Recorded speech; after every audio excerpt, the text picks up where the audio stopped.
dalam sesi ini, teman-teman juga bisa langsung mengkupas tuntas mengenai materi-materi yang, bisa didapatkan langsung dari expertnya nih. Di mana contoh-contohnya aku kasih spill sedikit kali ya, tentang apa sih CV dan portofolio yang, ingin dilirik oleh para HR, kemudian tips and trik gimana caranya lolos interview HR sampai user. Jadi teman-teman di sini nggak perlu nyari-nyari orang dalam lagi ya, supaya bisa dapat posisi yang diinginkan. Nah, kemudian teman-teman yang juga lagi posisi lagi kuliah kan pasti lagi pengen-pengennya magang nih, pengen ngerasain dunia kerja tuh kayak gimana, dunia startup kayak gimana. Nah, pas banget di acara kali ini dan tentunya tidak kalah penting yaitu mengenai etika di dunia kerja itu seperti apa sih? Karena kan, mengenai berbicara tentang etika dunia kerja ini nggak dibahas ya di kuliah gitu. Oke, nah karena aku tadi tuh udah nge-spill tentang apa aja sih yang bakal kita pelajari pada Job Hunt Class kali ini, tapi ada yang kurang kalau misalnya aku belum, perkenalan kayaknya.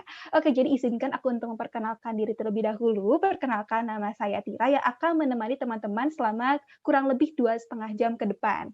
Dan aku juga pengen apresiasi teman-teman di sini karena sudah meluangkan waktunya, padahal besok itu kan weekend, harusnya sekarang nonton Netflix, sekarang malah belajar bareng-bareng di sini. Jadi, harapannya di sini Jovaners bisa mendapatkan ilmu yang berguna nantinya untuk mengejar, karir impian.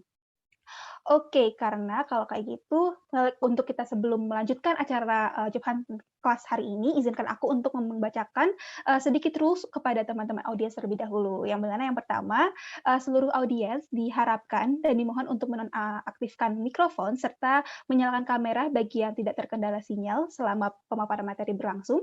Kemudian kedua, teman-teman diharapkan untuk menjaga ketertiban dengan tidak membagikan informasi atau percakapan di luar keperluan webinar.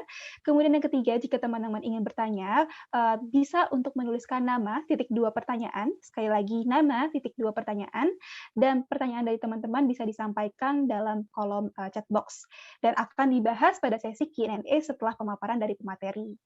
Nah, teman-teman juga diharapkan bisa mengisi feedback yang nantinya akan dikasih atau dibagikan pada, kolom chat, di mana pengisian form ini merupakan salah satu yang wajib untuk mendapatkan e-certificate serta rewards lainnya. Nah, ngomong-ngomong soal rewards, jadi di akhir acara aku akan mengumumkan nih reward untuk kepada teman-teman yang aktif dalam mengikuti, rangkaian acara sampai akhir nanti. Jadi diharapkan kepada teman-teman bisa memperhatikan webinar kali ini karena, pasti materi yang disampaikan pasti akan daging banget dan bakal insightful banget ya teman-teman. Oke, kalau kayak gitu tanpa berlama-lama lagi, marilah kita sambut Kak Cynthia Cecilia selaku CEO Job Hunt yang akan memberikan perkenalan overview mengenai Job Hunt dan juga yang akan mengisi dalam acara pada siang menuju sore hari ini. Kepada Kak Cynthia dipersilahkan. Oke, thank you Tira. Halo teman-teman, selamat sore. Oke. Oke, thank you nih buat teman-teman yang udah pakai virtual background Jovan juga ya. Aku malah nggak pakai karena nggak bisa di belakang temboknya. Oke, nah ini kemarin yang daftar banyak banget ya teman-teman, almost 200 orang gitu. Tapi mungkin karena teman-teman yang lain juga masih prepare gitu, kita tunggu teman-teman yang lain. Nah, tapi aku mulai dulu nih, jadi teman-teman yang lain mungkin nyusul gitu. Nah, untuk overview Job Hunt, mungkin aku akan gabungin dengan materi aku nggak apa-apa ya Tira ya? Ini langsung aja materi, oke kan ya? Boleh langsung aja, Kak. Oke, aku langsung ke materi aja. Jadi materi hari ini tuh kita tuh sebenarnya bahas cukup banyak gimana caranya kita mempersiapkan diri ya teman-teman buat teman-teman yang fresh graduate gitu. Nah nanti aku tuh ada 3 slide loh bahkan ada 3 slide yang mungkin 3 tuh bukan 3 halaman ya, tapi 3 slide. Karena tadi ternyata Ulin bilang materinya juga dipecah ada beberapa. Jadi nanti aku akan sampaikan semuanya gitu. Semoga waktunya nutut. Mungkin maksimal bisa reminder aku di 4:30 ya Tira ya, kalau misalnya kelebihan waktu gitu. Jadi teman-teman juga ada waktu untuk bertanya sekitar setengah jam kan lumayan banget tuh. Oke, nah nanti mungkin perkenalan Jovan secara detail aku akan selip-selipin aja, tapi nanti di akhir sesi Tira yang mungkin akan bantu teman-teman juga kalau ada yang mau nanya tentang Jovan ya, oke ya. Gitu. Nah, hari ini kita bakalan bahas tentang persiapan karir menghadapi dunia kerja bagi fresh graduate.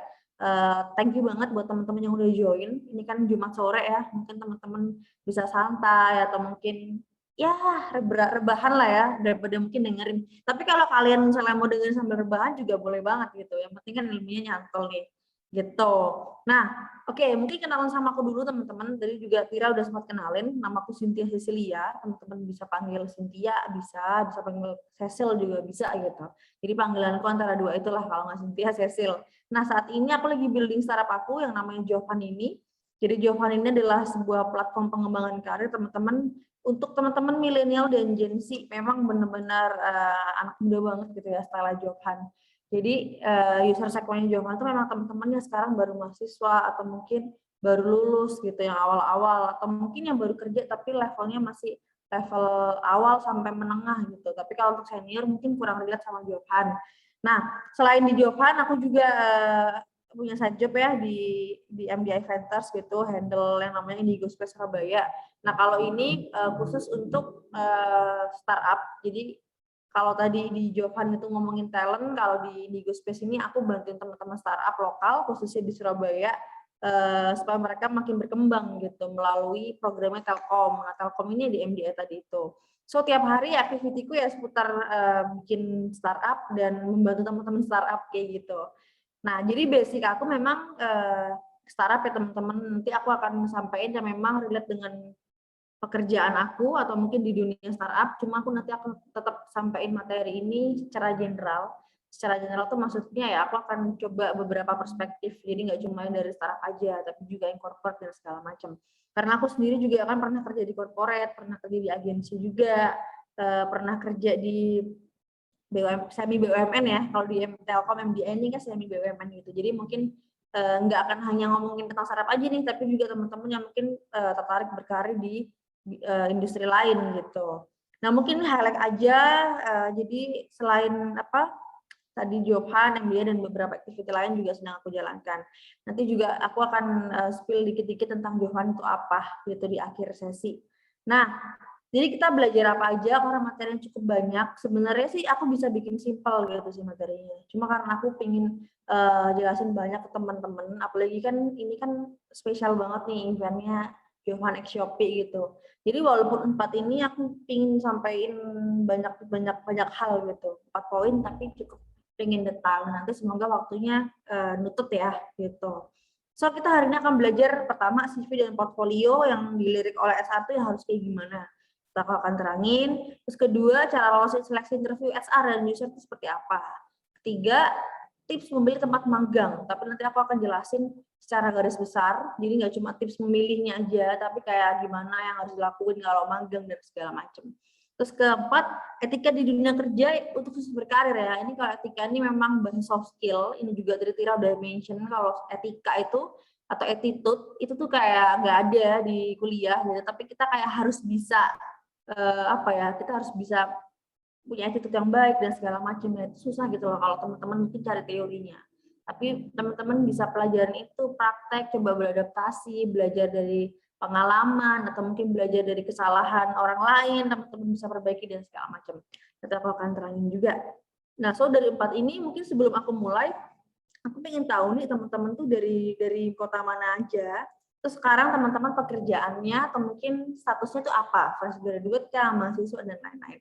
Aku tunggu jawaban teman-teman sekarang. Sidoarjo, oke, halo, deket kita ya ke Surabaya. Yang lain gimana nih? Surabaya kuliah, Tulungagung, Surabaya. Yang lain? Medan Kak, mahasiswa tahun pertama. Waduh, masih banyak banget waktu ya Medan ya, karena masih kuliah awal-awal. Jakarta, Kediri, dan lain-lain. Oke, thank you banget teman-teman.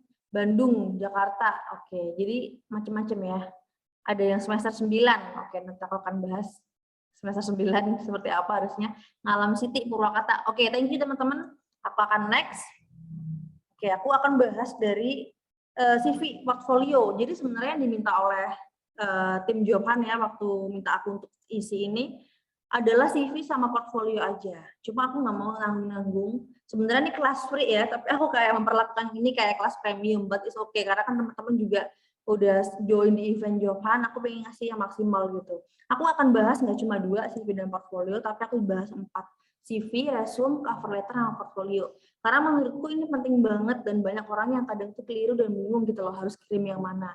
Nah, so sebagai pencari kerja atau teman-teman talent ini, teman-teman tuh harus punya 4 senjata ini gitu.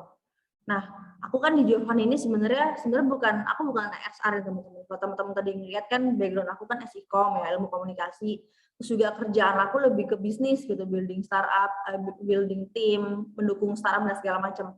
Tapi karena aku bikin Jovan, jadi tuh aku sebagai perantara teman-teman, perantara antara perusahaan dengan talent gitu. Jadi mungkin ada banyak case-case yang mungkin aku bisa tahu dari dua perspektif itu, baik dari talent maupun dari perusahaan. Nah, jadi banyak talent yang kadang tuh masih bingung ya, kayak harus ngirim yang mana, disuruhnya resume, tapi teman-teman malah kirim CV. Ada yang kirim CV, malah kirimnya resume, dan segala macam. Ada yang diminta cover letter, tapi cuma ngirim CV doang, itu ada gitu. Nah, sebagai talent, teman-teman harus punya empat-empatnya gitu menurut aku. Dan nanti bisa disesuaikan dengan kondisi saat mau melamar. Jadi buat jaga-jaga dulu punya empat-empatnya. Nanti kalau misalnya saat mau melamar bisa dipilih mana yang paling relate. Dan ini tips pertama ya, aku belum ngomongin tips tapi udah ada tips di sini. Nah, tips pertama adalah jangan pernah punya template satu aja terus dikirim ke semua sama gitu. Jadi teman-teman tuh memang harus effort lebih, harus benar-benar harus benar-benar menyesuaikan nih apa yang teman-teman mau lamar dan perusahaannya tuh kayak apa. Karena kan tiap perusahaan pasti beda-beda stylenya. Apalagi kalau teman-teman mungkin mau lintas industri ya. Ada yang di startup mau ngelamar di corporate itu mungkin stylenya beda, atau mungkin dari corporate yang formal terus harus ngelamar ke agensi. Nah, agensi kan fun, kreatif gitu kan. Jadi teman-teman harus benar-benar bisa menyesuaikan. Kenapa? Pertama, kalau teman-teman bisa menyesuaikan dengan baik, itu akan menambah peluang teman-teman diterima itu lebih besar gitu daripada kita kayak random aja atau mungkin coba-coba tapi dengan satu CV yang sama gitu. Kalau misalnya mau makin relate, mau makin banyak peluangnya teman-teman keterima, harusnya disesuaikan gitu setiap perusahaannya itu kayak apa. Nah, jadi kalau mau ngomongin perbedaan ya, aku ngomong portfolio nanti ada CV, resume sama cover letter. Jadi CV itu isinya tuh kayak semua detail dari teman-teman mungkin waktu masih lulus SMA gitu ya, boleh kalau misalnya waktu mahasiswa lulus SMA sama mahasiswa teman-teman isi semua. Mulai dari latar belakang akademik, terus prestasi, pencapaian, pengalaman kerja, kualifikasi, deskripsi, itu lengkap dan itu mungkin nggak satu bidang aja boleh. Contoh aku, jadi waktu aku sebelum bikin startup, kan aku kuliah komunikasi teman-teman. Jadi pekerjaan pertama aku tuh ya bukan berbisnis yang pasti. Bukan orang yang bikin bisnis startup ya, atau mungkin bisnis development, bukan. Tapi aku adalah content writer. Habis jadi content writer, aku jadi copywriter, jadi marketing communication, jadi PR, baru aku jadi manager, terus baru aku jadi bikin bisnis gitu.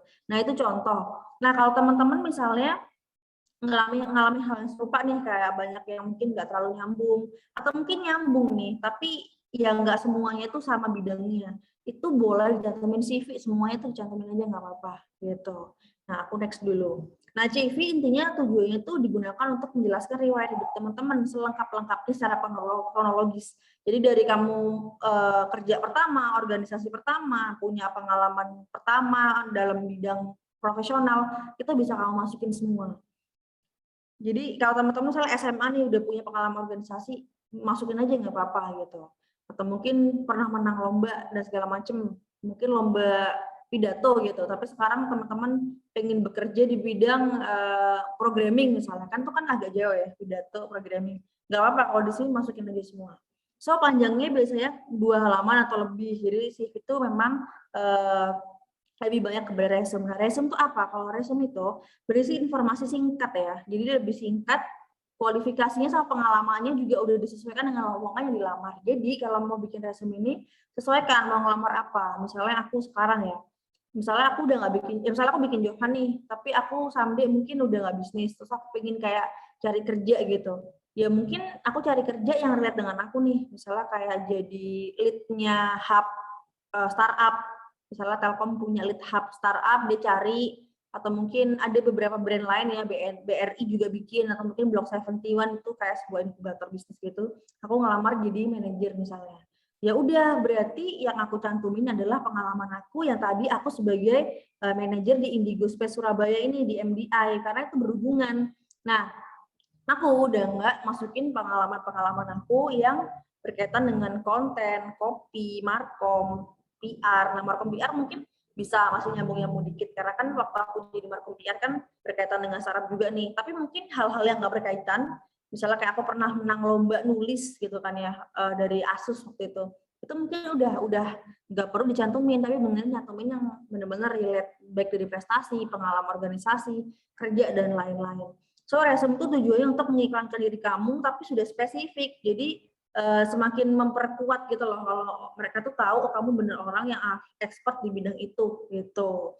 Nah, itu juga biasanya jumlahnya lebih dikit ya, kurang dari 2 halaman, biasanya lebih simpel, makanya selembar doang gitu. Jadi bener-bener experience yang sudah relate. Nah, setahu aku banyak perusahaan yang minta resume daripada CV. Kenapa? Karena mereka udah pengen bener-bener ngefilter orang-orang yang punya keahlian di situ gitu. Jadi nggak, kalau kita kan mungkin ada ya berharap gitu perusahaan tuh memberikan kesempatan dulu gitu, walaupun kita nggak punya experience di bidang itu. Nah, biasanya kalau perusahaan yang udah minta resume itu bener-bener orang yang memang maunya tuh yang sudah relate, baik dari sisi pendidikan, profesinya, pengalamannya, dan lain-lain, kayak gitu. Nah, cover letter ini, kalau cover letter ya next ya, itu isinya deskripsi tentang motivasi kamu saat melamar sebuah lowongan tertentu. Nanti aku akan jelasin. Nah, terus kayak alasannya juga kamu bisa cantumin juga ya, kenapa kamu harus dipilih, apa yang kamu akan berikan ke perusahaan, atau mungkin kontribusimu apa, dan lain-lain. Istilahnya tuh kayak ngegombalnya, atau mungkin gitu, tapi jangan fake nih. Tapi kayak kamu mungkin supaya bisa dilihat lebih, nah kalau di CV, di resume kan nggak bisa dimasukin tuh, karena kan terlalu ini ya, terlalu dikit ya halamannya, space-nya gitu. Jadi di cover letter lah inilah yang kamu bisa pakai supaya kamu tuh bisa ngerayu dalam tanda kutip perusahaan, atau mungkin kamu bisa sharing poin apa yang perlu mereka lihat nih, yang mungkin di CV atau di resume tuh nggak ada, atau mungkin apa poin yang ada di CV atau resume yang benar-benar bisa di highlight. Nah, yang kamu tuh nggak pengen perusahaan tuh skip. Nah, kamu bisa jelasin di sini. Itu juga biasanya cuma selembar doang teman-teman, tapi kayak udah bener-bener explain yourself kayak apa, kayak gitu. Nah, ini bukan tambahan ya, ini kayak aku mau ngomong step by step gitu. Aku juga mungkin pernah di posisi teman-teman baru lulus SMA, jadi waktu itu aku tuh kerja sambil kuliah teman-teman.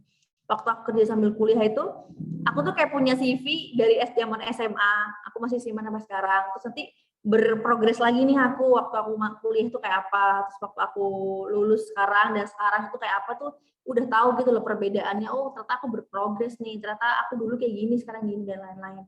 Jadi CV itu juga bisa, anak SMA tuh juga bisa buat CV, nggak cuma kita yang mungkin mahasiswa, fresh graduate, atau mungkin yang udah kerja. Tapi emang goalnya biasanya beda-beda. Kalau CV untuk anak SMA biasanya bisa dipakai kayak untuk ngelamar organisasi, ngelamar beasiswa, kayak exchange juga dan segala macam, itu juga perlu CV.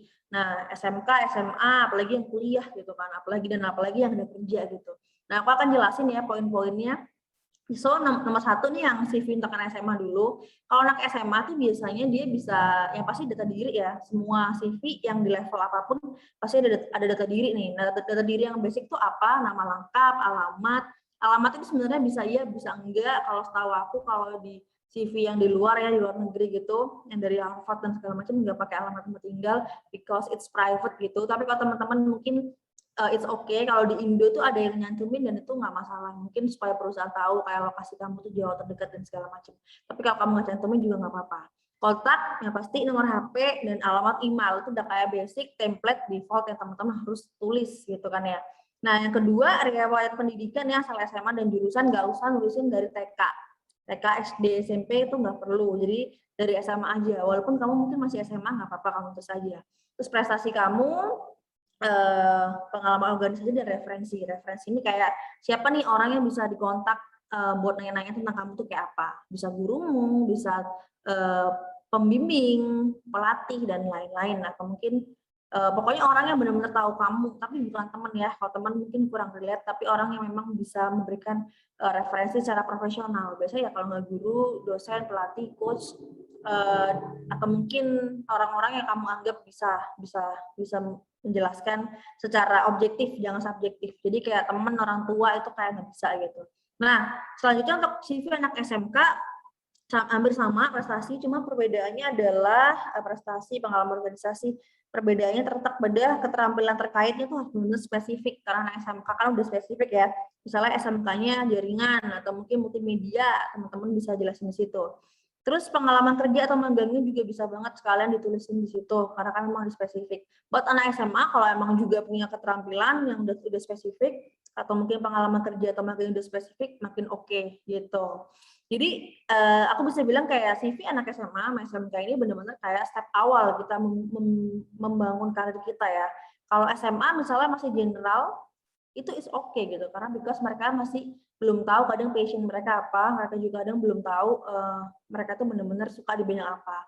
Jadi mungkin kayak masih random kadang ikut ini, ikut itu, kayak aku juga gitu. Aku sempat ikut organisasi yang mungkin sekarang pun aku kayak berpikir ngapain aku dulu ikut itu gitu karena itu nggak passion. Tapi nggak apa-apa, itu namanya proses teman-teman explore your passion gitu. Jadi nggak masalah gitu. Aku pun kalau ngeliat anak CV anak SMA atau SMK itu kayak masih dimaklumi, mungkin dari sisi mereka menuliskan yang masih banyak typo, atau mungkin banyak yang nggak relate dan segala macam gitu.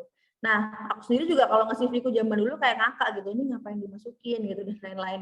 Nah, tapi intinya untuk anak SMA atau SMK, inti kalian udah bisa jelasin kayak kalian tuh gimana, apa yang experience yang kalian punya dan segala macam itu udah oke gitu. Nah, waktu aku SMA, SMK nih kan udah bikin ya waktu itu ya, waktu aku SMA teman-teman. Tapi kebetulan karena aku udah tahu passionku, waktu itu kan aku passionnya lebih ke komunikasi nih, kayak nulis, terus pernah nulis di koran, terus kayak ikut lomba yang berkaitan dengan jurnalistik dan segala macam, bisnis juga. Nah, akhirnya kayak CV aku tuh udah mulai keisi yang tahu arahnya gitu lah, atau mungkin yang arahnya sesuai dengan apa yang mau aku mau gitu. Jadi sebenarnya teman-teman waktu bikin CV itu teman-teman tuh harus tahu dulu gitu loh, kayak teman-teman tuh mau jadi apa, menonjolkan apa. Jadi jangan jangan general banget atau mungkin kayak nggak tahu gitu mau jadi apa, asal aja cantumin gitu. Nah itu makanya penting banget, ini mungkin di luar materi, cuma memang menurutku mau bikin CV yang powerful tuh ya CV yang benar-benar bisa menggambarkan kamu tuh siapa. Siapa dalam arti kamu tuh mau jadi apa sih? Siapa gitu loh. Kamu tuh punya keahlian apa? Nah, itu yang ditonjolin paling penting. Walaupun kita tuh kayak masih kertas kosong ya, atau intinya kita tuh kayak masih masih blank atau mungkin masih bisa berubah-ubah dan segala macam, tapi kita harus kayak punya tujuan gitu loh. Kamu tuh mau dianggap apa gitu. Ini kayak kemarin aku sepupu aku kan ada nih yang magang nih, dia kan SMK tuh, dan dia tuh kayak masih bingung gitu jurusan jaringan. Tapi waktu dia jalanin kayak dia nggak di situ gitu. Nah aku coba arahin, aku suruh explore dia, ternyata dia tuh pinginnya kayak graphic design, videographer. Nah, jadi itu sekarang dia mempelajari itu gitu kan. CV-nya udah mulai diisi kayak oh dia punya kemampuan atau mungkin pengalaman di bidang itu, tapi masih belajar. Itu nggak apa-apa ditulis aja gitu. Kayak misalnya skill dia di bidang fotografi, videografi dan segala macam. Nanti mungkin waktu udah mau kuliah dia harus udah tahu nih ya spesifik yang dia pilih itu apa. Misalnya entah mau desain, entah mau video, foto kan itu kan sebenarnya satu profesi yang spesifik ya. Cuma kalau kayak anak SMA gitu atau SMK mungkin eksplornya masih terlalu general gitu loh, kayak semuanya dipelajarin gitu kan. Nah itu nanti mungkin tugasnya dia juga nih untuk benar-benar dia paham, oh aku tuh mau jadi ini dan itu bisa dilanjut. Nah pertanyaannya adalah kalau anak SMA sama SMK gini, gimana dia nanya juga ke aku kan, gimana cara ngisinya ya. Soalnya kayak aku ngerasa aku nggak pernah ngapa-ngapain Kak, organisasi atau mungkin prestasi belum ada yang benar-benar kayak relate sama pekerjaan yang dia mau tuju gitu loh. Nah, aku kayak akhirnya mengarahkan dia untuk kayak ikut course, seenggaknya dia kayak belajar dulu, dia bisa bisa punya basic skill-nya atau basic basic experience dan basic knowledge di bidang itu. Terus juga kayak aku mulai ngarahin dia untuk cari organisasi di sekolah dia yang mungkin berkaitan dengan tadi skill yang dia mau tuju. Kalau mau fotografi ya cari klub fotografi dan segala macam. Terus dia juga kayak aku suruh untuk cari tempat magang yang bisa support dia di skill itu. Jadi di awal-awal kalau emang masih kosong ya memang kita harus harus cari experience itu gitu teman-teman. Jadi aku kayak nyuruh dia untuk nge-breakdown. Oke, sekarang kalau mau ngisi kolom prestasi, ini apa yang harus kamu lakukan? Oh, ikutan lomba yang berkaitan dengan itu, misalnya. Ya memang terkesan kayak ambis, tapi kalau kita memang mau ngisi CV kita, ya kita harus benar-benar ke situ kan, atau kita jemput experience itu gitu loh. Terus misalnya dia mau ngisi yang dia nggak ada itu kalau nggak salah organisasi itu nggak ada, jadi kayak masih blank. Kalau nggak salah organisasinya itu cuma kayak English club gitu. Nah aku kayak bilang dia untuk cari organisasi yang memang berkaitan dengan skill yang dia mau tuju. Terus pengalaman kerja atau magangnya juga. Nah waktu itu dia mau magang di perusahaan pemerintahan kalau nggak salah. Dan itu kayak nggak terlalu relate dengan skill yang dia mau gitu. Jadi kayak aku bantu ngarahin dia untuk kalau kamu udah tahu ya benar-benar udah tuju aja perusahaan yang bisa bantu kamu untuk spesifik ke perusahaan untuk spesifik ke skill itu gitu, daripada kita cuma kayak ngincer oh perusahaan itu pemerintahan atau perusahaan itu gede tapi nggak bisa support skill kita kan juga buat apa gitu. Nah, oke, next. Nah, kalau untuk mahasiswa lebih kompleks lagi, data diri yang pasti sama, lewat pendidikan, jangan dari TK, jadi SMA mungkin masih oke, universitas kamu sekarang, jurusan, kalau misalnya mau masukin IPK juga boleh, tapi ada juga yang enggak juga nggak apa-apa gitu. Pendidikan non formal, biasanya kan kalau kayak fresh graduate atau mahasiswa, mungkin dia masih belum ada experience yang banyak, ya mungkin bisa kayak ngasih atau masukin sertifikasi atau mungkin workshop atau mungkin bootcamp yang berkaitan dengan skill kamu. But jangan masukin sertifikat yang berkaitan dengan peserta atau mungkin kamu sebagai peserta cuma ikut acara kamu masukin semua gitu. Masukin yang sertifikat yang memang benar-benar bisa nerangin kalau kamu tuh punya skill itu dan kamu udah mengikuti pelatihan atau mungkin tes-tes tertentu supaya kamu dapat sertifikat itu gitu. Nah, jadi jangan cari yang cuma sebagai peserta sehari 2 hari acara gitu ya. Tapi benar-benar yang melihatkan kamu tuh punya skill itu. Nah, jadi harus dibedain gitu. Kalau teman-teman ikut acara atau ikut course atau mungkin ikut bootcamp atau mungkin ikut sertifikasi itu beda gitu. Beda-beda dan teman-teman harus bisa pilih sertifikat mana yang teman-teman tuh mau sertakan atau cantumkan di CV gitu. Misalnya hari ini dapat sertifikat. Nah, itu nggak, menurut aku itu nggak terlalu menarik atau mungkin nggak perlu gitu perusahaan tahu teman-teman ikut hari ini. Jadi makanya teman-teman tuh jangan ikut karena hanya sertifikatnya nih, karena percuma juga gitu. Perusahaan juga kadang nggak nget banget gitu kamu ikut acara ini. Jadi kan hari ini tuh teman-teman tuh mau belajar, mau benar-benar tahu tentang gimana persiapan dunia kerja, bukan ngincer sertifikatnya. Nah, karena sertifikat yang dibutuhkan ya tadi yang benar-benar teman-teman tuh bisa membuktikan kalau teman-teman tuh ikut tesnya atau mungkin teman-teman tuh menyelesaikan course-nya dan segala macam kayak gitu. Nah, terus selanjutnya pengalaman magang pekerja masih sama kayak anak SMK, tapi harusnya pengalaman magang anak mahasiswa udah lebih deep lagi ya, lebih mendalam juga gitu. Karena kan sekarang juga ada banyak banget tuh program-program magang yang teman-teman bisa ikutin. Prestasi, organisasi, nah kalau di mahasiswa levelnya mungkin ada karya ilmiah, paper, publikasi. Kalau mau dimasukin silahkan. Atau mungkin punya skill yang pendukung lainnya bisa dimasukin juga gitu. Oke, aku next. Ini sekilas ya kalau CV teman-teman bisa ini bikin kayak gini. Jadi kayak bisa lebih banyak gitu kan, lebih banyak dalam arti lebih general. Jadi skillnya bisa di-share semua ke sini. Kalau resume itu lebih simple, benar-benar yang spesifik tentang ini. Nah, misalnya ini dia itu di bidang apa nih? Dia di bidang engineer gitu misalnya. Benar-benar jadi cuma organisasi yang di bidang engineer, terus pengalaman kerja juga di bidang engineer, terus mungkin kayak punya keterampilan-keterampilan lainnya mau ditunjukin juga benar-benar udah spesifik kayak gitu. Nah, ini kalau yang nomor 2 ini aku tuh kayak ngambil template dari Harvard. Jadi di Harvard tuh kayak template itu memang nggak pakai foto kalau resume. Setahu aku kayak gitu. Benar-benar kosong, cuma nama terus baru di sisinya atau mungkin kayak poin-poinnya tuh kayak gini tulisannya. Nah, kalau misalnya CV itu kalau di luar setahu aku ya, di luar negeri ya bukan di Indonesia. Itu ada yang nggak nyantumin juga, jadi mirip sama resume. Tapi kalau di Indo dicantumin. Ada juga di luar negeri yang dicantumin. Jadi kayak di luar negeri itu kayak terserah pilihan kita gitu. Karena foto itu juga termasuk hal yang sensitif kalau di luar ya. Tapi kalau di Indo kayaknya is okay kalau mau pakai foto. Cuma nanti foto juga aku akan omongin di poin selanjutnya gimana foto teman-teman seharusnya. Gitu. Jadi mau pilih yang mana teman-teman bisa sesuaikan aja di negara kita seperti apa. Gitu. Misalnya kalau pada pakai foto ya mau pakai foto oke. Kalau resume itu ada yang pakai foto, ada yang enggak. Kalau enggak pun enggak apa-apa misalnya, tapi teman-teman bisa lampirkan kalau memang diminta kayak gitu. Nah, selanjutnya surat lamaran kerja ya. Jadi cover letter tadi kan ada 3 tuh. Nah, cover letter itu teman-teman bisa bikin seperti ini contohnya pakai bahasa Inggris, but kalau pakai Indo is okay kalau emang perusahaannya itu pakai Indo. Jadi gimana caranya kita menyesuaikan ya? Ada perusahaan yang mungkin dari dia rekrutmen aja udah pakai bahasa Inggris gitu. Berarti ya pakai bahasa Inggris. Kalau misalnya dia tuh boleh bahasa Indonesia, teman-teman lihat culture-nya juga benar-benar pakai bahasa Indonesia boleh. Bukan boleh nggak boleh sih, tapi kayak mungkin mereka prefer untuk bahasa Indonesia, teman-teman pakai bahasa Indonesia aja gitu. Sesuaikan aja gitu. Karena sering ada yang nanya nih, kalau itu tuh sebaiknya bahasa Inggris atau bahasa Indonesia. Kalau mau aman mungkin bisa bahasa Inggris, tapi kalau misalnya ngeliat perusahaan itu is okay bahasa Indonesia, ya nggak apa-apa pakai bahasa Indonesia gitu. Nah, Kalau di cover letter itu intinya teman-teman perkenalkan diri, misalnya kayak saya Cynthia, saya punya passion di bidang ini, terus teman-teman jelasin nih, teman-teman tahu lowongan itu dari mana, misalnya tahu dari Johan misalnya.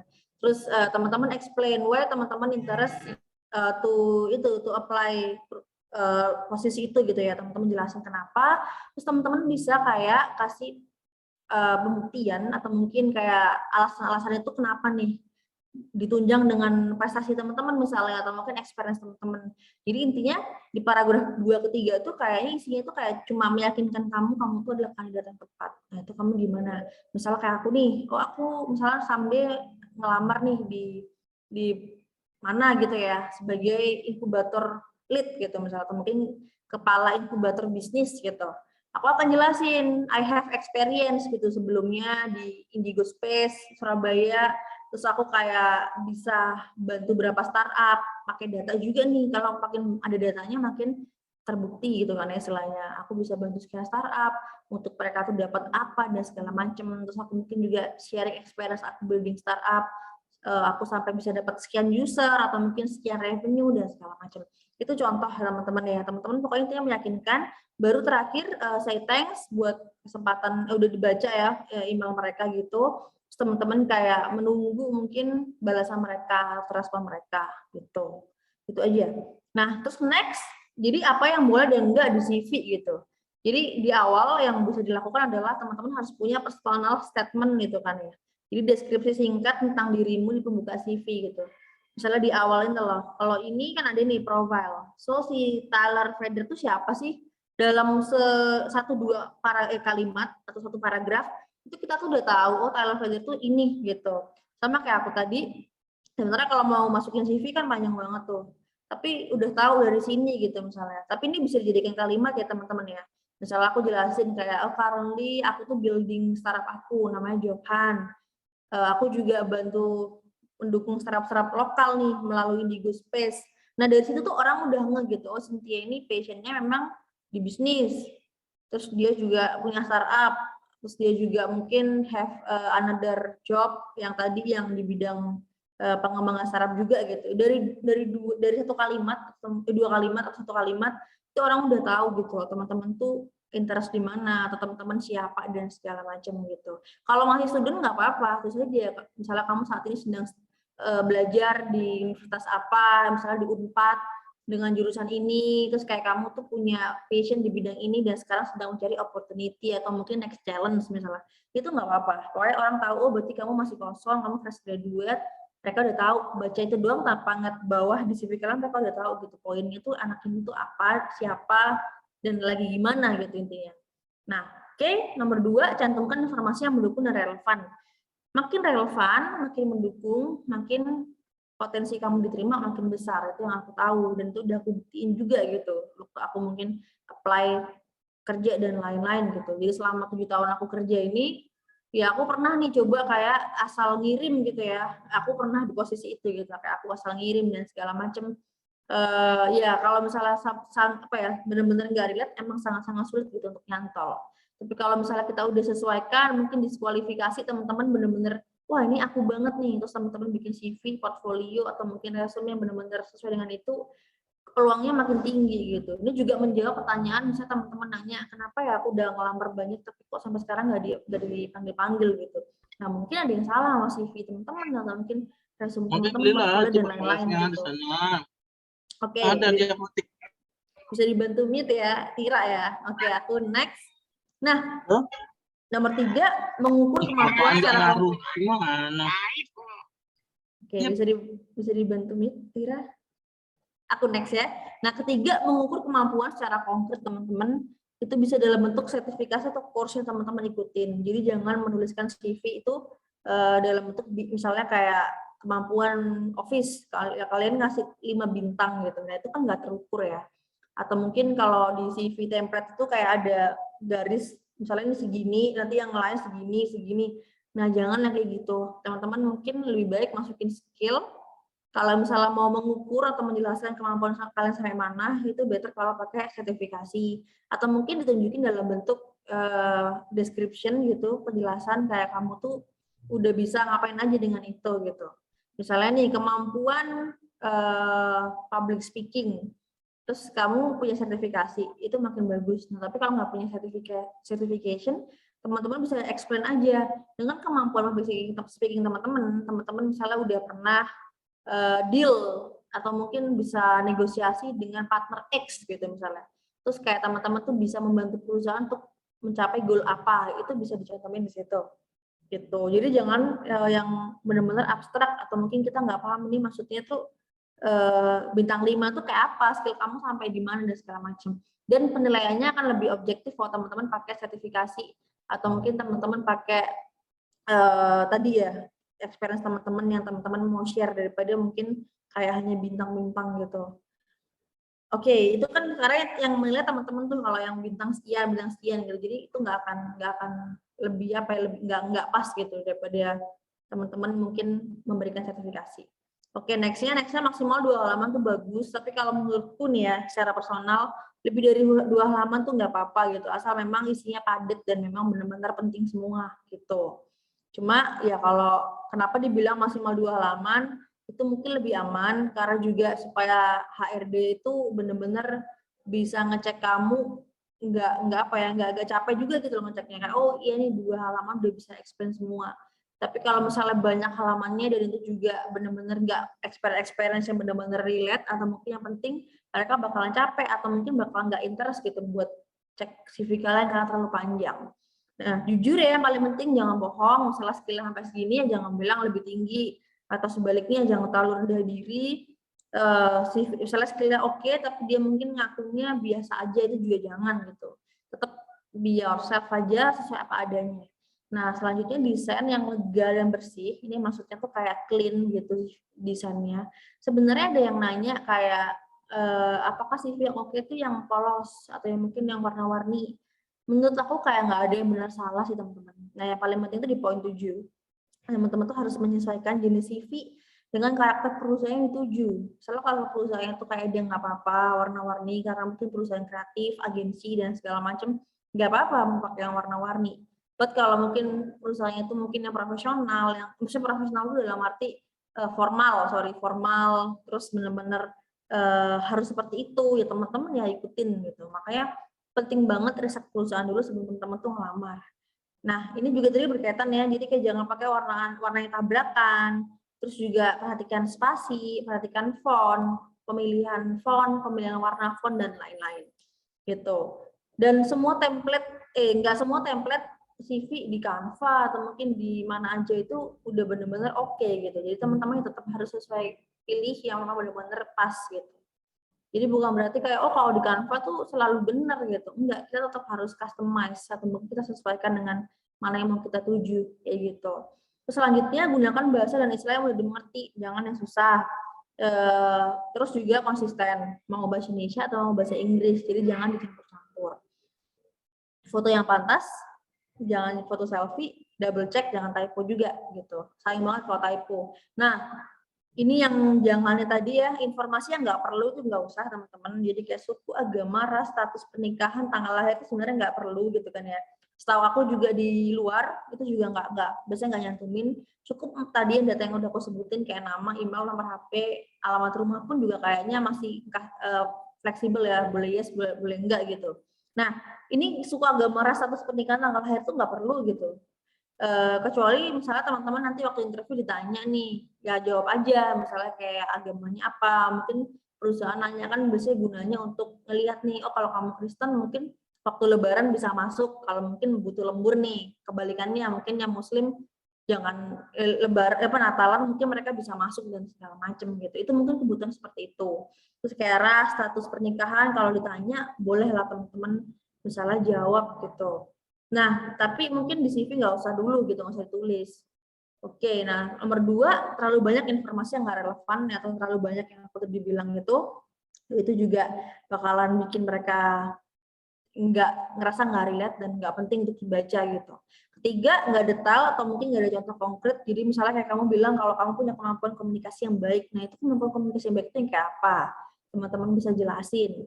Kalau misalnya punya sertifikasi, tunjukin sertifikasinya. Kalau teman-teman punya project yang berkaitan dengan itu, jelasin juga gitu, tapi secara simpel aja. Karena kan nanti mungkin detailnya bisa teman-teman lampirkan di portfolio atau mungkin bisa jelasin di cover letter dan segala macam gitu. Terus terlalu panjang atau mungkin too much ya infonya, memuat informasi yang palsu. Palsu dalam arti bukan berarti kayak oh penipuan banget nih, enggak, tapi bisa aja kayak enggak sesuai dengan yang ada di faktanya atau mungkin lapangannya mungkin enggak segitunya, tapi teman-teman mungkin ngerasa benar-benar high gitu loh. Jadi beda gitu antara di CV dengan realnya gitu. Nah, jangan sampai seperti itu. Atau kebaliknya tadi yang aku bilang, kayak teman-teman sebenarnya udah jago banget tapi teman-teman merendah diri gitu. Jadi malah akhirnya perusahaan tahunya teman-teman mungkin levelnya tuh di situ padahal mungkin bisa lebih gitu. Nah, itu teman-teman harus tahu gitu posisi teman-teman tuh sekarang di mana skillnya atau mungkin kemampuannya gitu. Desain terlalu ramai dan mencolok. Nah, kalau misalnya desain CV yang kreatif itu sebenarnya emang harus kreatif banget ya, tapi bukan berarti ramai atau mungkin mencolok. Keep clean gitu, tetap bikin clean walaupun kreatif juga bisa kok. Kita tetap stay bener-bener yang enak dilihat gitu. Jadi nggak yang warna-warni, huruf tabrakan sama ya warnanya tabrakan, fontnya kegedean dan segala macam. Terus hanya copy paste ke seluruh perusahaan yang tuju. Jadi aku udah bilang kalau better kalau untuk ngelamar teman-teman sesuaikan dulu. Jadi jangan satu template dicampur digeradak semua di perusahaan gitu. Terus bahasa campur-campur juga Indonesia Inggris gitu. Menggunakan foto selfie atau mungkin foto yang nggak sesuai. Jadi foto nggak harus formal pakai jas atau mungkin background merah, background biru. Tapi bisa yang biasa aja kayak tadi yang aku share perkenalan diri itu dia. Itu bukan selfie tapi juga formal but casual gitu, santai. Formal tapi nggak formal yang misalnya kayak gini nih kayak KTP gitu. Itu namanya formal casual. Itu nggak apa-apa sekarang di dunia kerja. Bahkan di LinkedIn juga udah banyak foto yang seperti itu. Jadi nggak harus foto yang ada di ijazah. Nah, selanjutnya langsung kirim tanpa dicek lagi juga jangan ya, harus dicek menghindari typo atau mungkin informasi yang salah gitu. Nah, aku next karena mungkin materinya juga banyak, portfolio ya yang selanjutnya. Jadi portfolio ini sebenarnya dokumen terstruktur atau rapi yang teman-teman bikin dari hasil karya teman-teman atau mungkin aktivitasmu. Jadi portfolio ini nggak cuma project aja atau mungkin karya, tapi juga bisa aktivitasmu yang memang kamu anggap itu bisa jadi portfolio. Misalnya nih, aku punya portfolio bikin startup. Ya aku bikin nih portfolio aku. Itu dalam bentuk karya bisa, aktivitas juga bisa. Kayak aku explain apa yang lagi aku kerjain. So, portfolio ini juga bisa dipakai buat project atau mungkin pekerjaan yang saat ini lagi ongoing. Jadi nggak harus yang udah kelar atau mungkin udah ada hasilnya gitu. Bisa yang masih ongoing juga. Nah, contoh ya, jika kamu punya pengalaman jadi desainer grafis, maka isi portfoliomu ialah hasil karya grafismu. Jadi kalau misalnya teman-teman di bidang yang selain visual, itu juga bisa bikin portfolio. Yang aku sering tahu tuh banyak orang kayak merasa, oh kalau portfolio itu memang hanya untuk visual doang, jadi kayak desainer, terus fotografer, videografer doang yang bisa bikin. Atau mungkin orang-orang yang nulis, yang dalam berbentuk teks gitu, dia pasti bisa nih nampilin karyanya, enggak gitu. Sebenarnya semua profesi juga bisa dibikin portfolionya. Contoh nih, contoh misalnya kayak accounting, itu kan kayak berkaitan dengan angka ya. Itu juga bisa dibikin portfolio. Di dalam portfolio itu akan jelasin misalnya, oh proyek keuangan apa sih yang pernah dia tanganin, terus gimana sih peran dia, apa challenge-nya dan segala macam, dan apa yang dia achieve gitu. Itu juga bisa masuk portfolio. Kalau kamu mau jadi admin, itu juga bisa gitu. Nggak cuma itu ya, apapun profesinya bisa dibuat portfolio gitu. Nah, so portfolio itu poin-poinnya ada macam-macam. Jadi kamu bikin portfolio ini bisa dalam bentuk visualnya, kamu foto, kamu screenshot dan segala macam masukin di sini. Ini template ya, aku dapetnya dari Apple Developer Academy. Jadi kayak mereka tuh punya template bikin portfolio yang bagus banget, menurutku bisa buat contoh gitu. Nah, ini contohnya ya. Jadi fotonya di sini atau mungkin gambar visualnya di sini, terus teman-teman di sini project description-nya jelasin itu tuh project apa gitu. Terus teman-teman jelasin di sini, kamu tuh tugasnya ngapain, role kamu tuh apa, kamu jelasin. Kalau misalnya itu portfoliomu personal, jelasin nih, misalnya kayak itu cuma kamu yang ngerjain. But kalau tim juga jelasin nih, kalau itu tuh kayak tim, jadi bukan kamu doang. Dan tapi peranmu apa, role-mu, kayak gitu. Nah, kalau ada linknya makin bagus lagi, link yang memperkuat pekerjaanmu ini, misalnya kayak situs atau mungkin YouTube, Instagram, dan segala macam bisa dimasukin ke sini. Nah, satu lagi yang paling penting adalah setelah tahu role-mu apa, nah apa sih yang kamu achieve dari project ini. Nah, achieve itu bukan berarti kayak menang lomba, nggak harus gitu. Tapi kayak goal apa yang berhasil kamu capai. Kalau di dunia kerja itu ada kayak KPI atau mungkin OKR. Jadi kayak presentasi kesuksesanmu dan apa aja indikatornya itu kayak kamu jelasin. Misalnya nih, kamu menangani proyek, misalnya kayak aku dulu mungkin bikin event, karena aku kan pernah jadi PR sama Markom nih.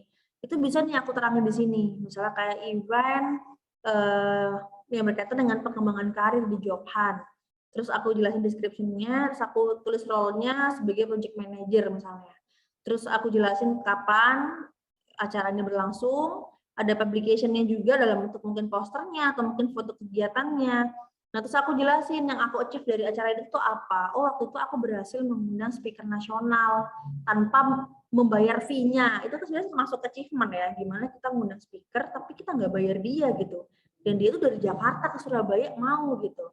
Nah, itu kan salah satu kayak achievement di bidang negotiation gitu. Jadi aku bisa achieve itu.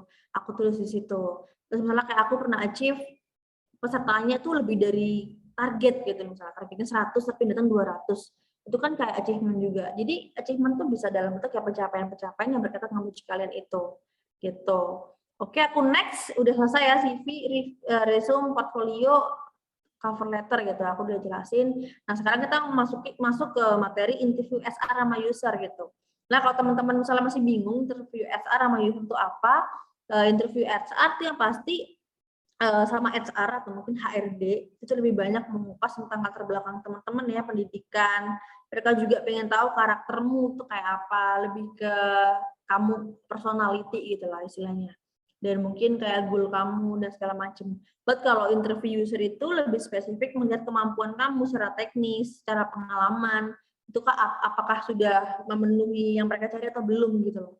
Misalnya ada orang yang berhasil di interview HR, tapi mereka nggak berhasil di interview user karena mungkin dari sisi personality oke, udah cocok sama visi misi perusahaan, tapi waktu di interview user nggak sesuai, misalnya kayak experience yang dicari itu nggak sama yang mereka mau requirement-nya gitu. Misalnya kayak ternyata nggak sejago itu, atau mungkin mereka belum bisa mengikuti, atau mungkin bahkan ada yang terlalu jago, mereka nggak nyari yang sejago itu dan segala macam. Itu contoh. Jadi ada orang yang juga gagal di interview HR, ini kebalikannya ya. Jadi dia mungkin teknisnya jago, tapi waktu dilihat personality-nya itu nggak cocok, akhirnya juga nggak bisa. Makanya benar-benar teman-teman harus bisa dua-duanya gitu, antara interview HR atau user ini. Nah, ada perusahaan yang cukup satu kali interview doang, nggak perlu nggak perlu dipecah dua gitu loh. Jadi dia sekali interview udah mencakup semua, interview karakter, personality, tapi juga sama yang berkaitan dengan experience dan teknis itu ada yang kayak gitu. Tapi ada yang dipecah gitu ya. Nah, biasanya yang interview itu kalau HR ya udah pasti HRD gitu. Tapi kalau interview user itu bisa bos kamu, supervisor, manajer, atau bahkan CEO-nya langsung. Kalau misalnya orang teknis, CTO-nya mungkin, atau mungkin CMO-nya gitu. Nah, itu tadi ya. Nah, so teman-teman tetap harus prepare gitu semaksimal mungkin. Kita harus balance ya antara kita mau menunjukkan kalau kita tuh good personality, kita cocok sama perusahaan itu, tapi juga harus diimbangi dengan skill yang kita punya gitu. Nah, kalau tips interviewnya apa aja teman-teman bisa lihat di sini. Kenapa slide-nya banyak teks? Ya karena ini kayak bisa jadi modul kalian nanti ya, daripada mungkin aku jelasin dalam bentuk visual atau gambar, nggak terlalu mendetail nanti poin-poinnya. Tapi kalau gini kan teman-teman bisa baca sambil baca nih waktu aku terangin gitu. Nah, kalau tips interview, teman-teman bisa jelaskan secara detail tanpa berbelit-belit. Kenalan, misalnya disuruh kenalin diri kamu, ya kamu kenalin dan kamu udah tahu poin-poin strongmu itu apa. Misalnya passion kamu, kelebihan kamu lagi menggeluti bidang apa dan segala macam udah harus tahu. Jadi jangan sampai kelihatan anak ini tuh sebenarnya nggak tahu nih dia tuh masih ke arah mana gitu, jangan sampai kayak gitu. Kedua, menunjukkan ya bahwa kita tuh mampu kerjasama secara tim juga gitu, itu kayak penting banget juga. Jangan terlalu kelihatan individual, walaupun kalian mungkin merasa kalian tuh introvert dan segala macam. Introvert bukan berarti nggak bisa temenan loh, introvert juga harus bisa kerjasama dengan tim dengan baik dan segala macam. Terus menjawab dengan diplomatis, nggak muluk-muluk, berpenampilan sopan, tepat waktu walaupun mungkin lewat online, tetap teman-teman harus on time ya. Jadi nggak hanya yang mungkin datang offline gitu.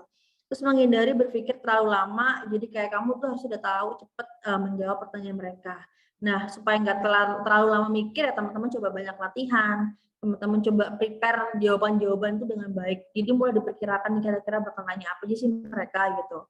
Nah, kalau online Gunakan pilih tempat yang layak, yang bagus tempatnya, misalnya jangan di kafe, karena kan kafe kadang ada banyak lalu lalang ya. Mungkin pilih di kafe, tapi pilih sudut yang benar-benar pas, ya better kalau di rumah gitu. Terus pencahayaannya bagus, jadi biar jelas, laptop gadget juga fungsinya bisa berfungsi maksimal, wifi lancar, dan segala macam. Berbicara dengan ekspresif, kayak kamu tuh kayak benar-benar antusias, jadi jangan kayak menunjukkan kalau kamu nggak interest ya. Terus jangan terkesan sombong, walaupun mungkin you have experience yang luar biasa, tapi kita tetap posisikan kalau kamu tuh ngelamar, kamu tuh butuh mereka, jadi nggak ada yang perlu disombongin gitu. Kamu bisa terangin apa adanya tanpa terkesan sombong gitu. Sikapnya tegas, ramah secara bersamaan. Mungkin mempersiapkan diri juga nih buat jawab-jawab pertanyaan yang aku udah tulis di sini juga gitu. Dan yang terakhir, jangan pernah menjelekkan atasan atau bos di kantor lama. Walaupun mungkin kamu sudah kayak pengen cerita, ini biasanya menjebaknya tuh kalau ada pertanyaan kayak ditanyain kenapa keluar dari kantor yang lama. Jadi jangan sampai terkesan menjelekkan. Pilih alasan yang benar-benar benar-benar tidak terkesan subjektif ya, atau mungkin ya kamu benar-benar bukan menghakimi atau mungkin ngejudge kantor lama nih, tapi kamu bisa mengemas itu dengan kalimat yang positif gitu.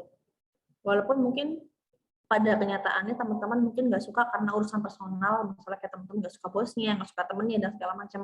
Tetap keep profesional, teman-teman mungkin bisa pilih alasan-alasan yang mungkin lebih terkesan negatif, positif daripada yang negatif kayak gitu.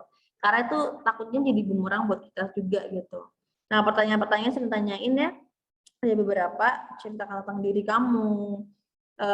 Kalau ceritakan diri tentang kamu, jangan terlalu kemana-mana gitu. Cukup ceritakan passion kamu tuh punya visi misi kayak gimana. Misalnya kayak, oh aku tertarik banget di dunia startup nih, karena menurut aku dunia startup itu bisa bantu perekonomian Indonesia gitu. Atau mungkin bisa memberikan banyak impact yang benar-benar relate gitu loh sama yang dibutuhkan saat ini di masyarakat, misalnya kayak gitu. Jadi benar-benar ceritain tentang kamu yang memang berkaitan dengan pekerjaan yang mau kamu lamar. Jadi mungkin nggak perlu kayak hobi dan segala macam, kecuali ditanya gitu teman-teman. Nah, nomor 2, kenapa kamu tertarik? Ini kan sering ya, kelemahan dan segala macam. Teman-teman coba 9 pertanyaan ini nanti bisa teman-teman pelajarin, kayak persiapkan jawaban-jawabannya gitu sebelum teman-teman di interview. Ini kayak default, sering banget ditanyain, tapi mungkin ada pertanyaan yang nggak selalu ditanyain, atau mungkin ada pertanyaan-pertanyaan lainnya dan segala macam. But bisa prepare ini juga gitu. Nah, kalau interview user, kamu bisa cari tahu nih siapa sih yang user yang bakal interview kamu, tanya aja ke HR-nya. Misalnya CEO-nya, manajernya, supervisor, dan segala macam. Coba deh kepoin di LinkedIn atau mungkin di Instagram terkait si calon yang akan interview kamu gitu. Supaya kamu bisa tahu gambarnya seperti apa. Misalnya kalau ngomong sama CEO atau CTO, pastikan levelnya bisa beda nih dibanding mungkin yang manajer atau mungkin supervisor kayak gitu. Nah, kedua, mempersiapkan ya penjelasan teknis terkait proyek-proyek udah kamu kerjakan, harus benar-benar paham banget gitu loh. Kamu udah punya portfolio yang kamu kerjain, kamu bisa explain tuh portfoliomu kayak apa gitu. Kayak dulu tuh aku pernah di interview dan aku kayak nggak terlalu paham ya, karena aku kayak nggak expect tuh, ternyata ditanya itu sedetail itu. Waktu itu kan aku jelasin nih kalau aku tuh bikin konten yang banyak gitu visitornya. Terus kayak sampai ditanyain, apakah konten kamu tuh bisa masuk SEO halaman pertama gitu kan ya. Zaman itu kan masih dikit banget kan content writer.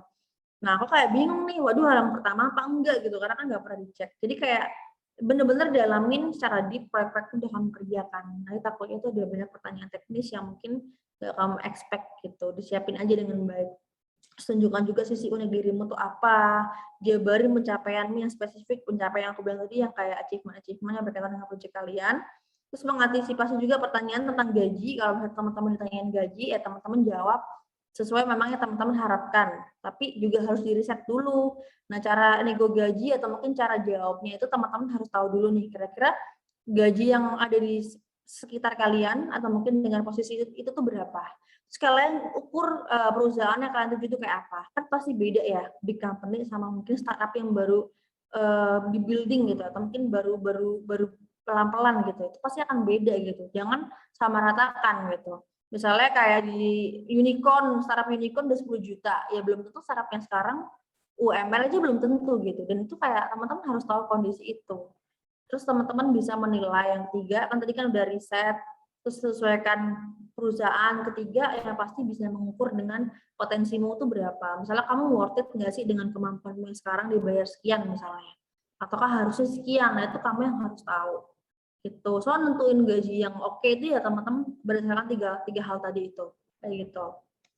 Bawa CV, resume, dokumen yang diperlukan, kalau misalnya butuh link-link yang dibutuhkan terkait project juga disiapin. Terus jangan lupa juga jujur, terbuka dalam arti nggak ada yang teman-teman tutupin, tapi kalau teman-teman harus bisa bedain ya, hal yang mungkin private nggak perlu di-share sama yang enggak, kayak gitu, sama yang boleh gitu. Terus berpakaian sesuai dengan kultur perusahaan.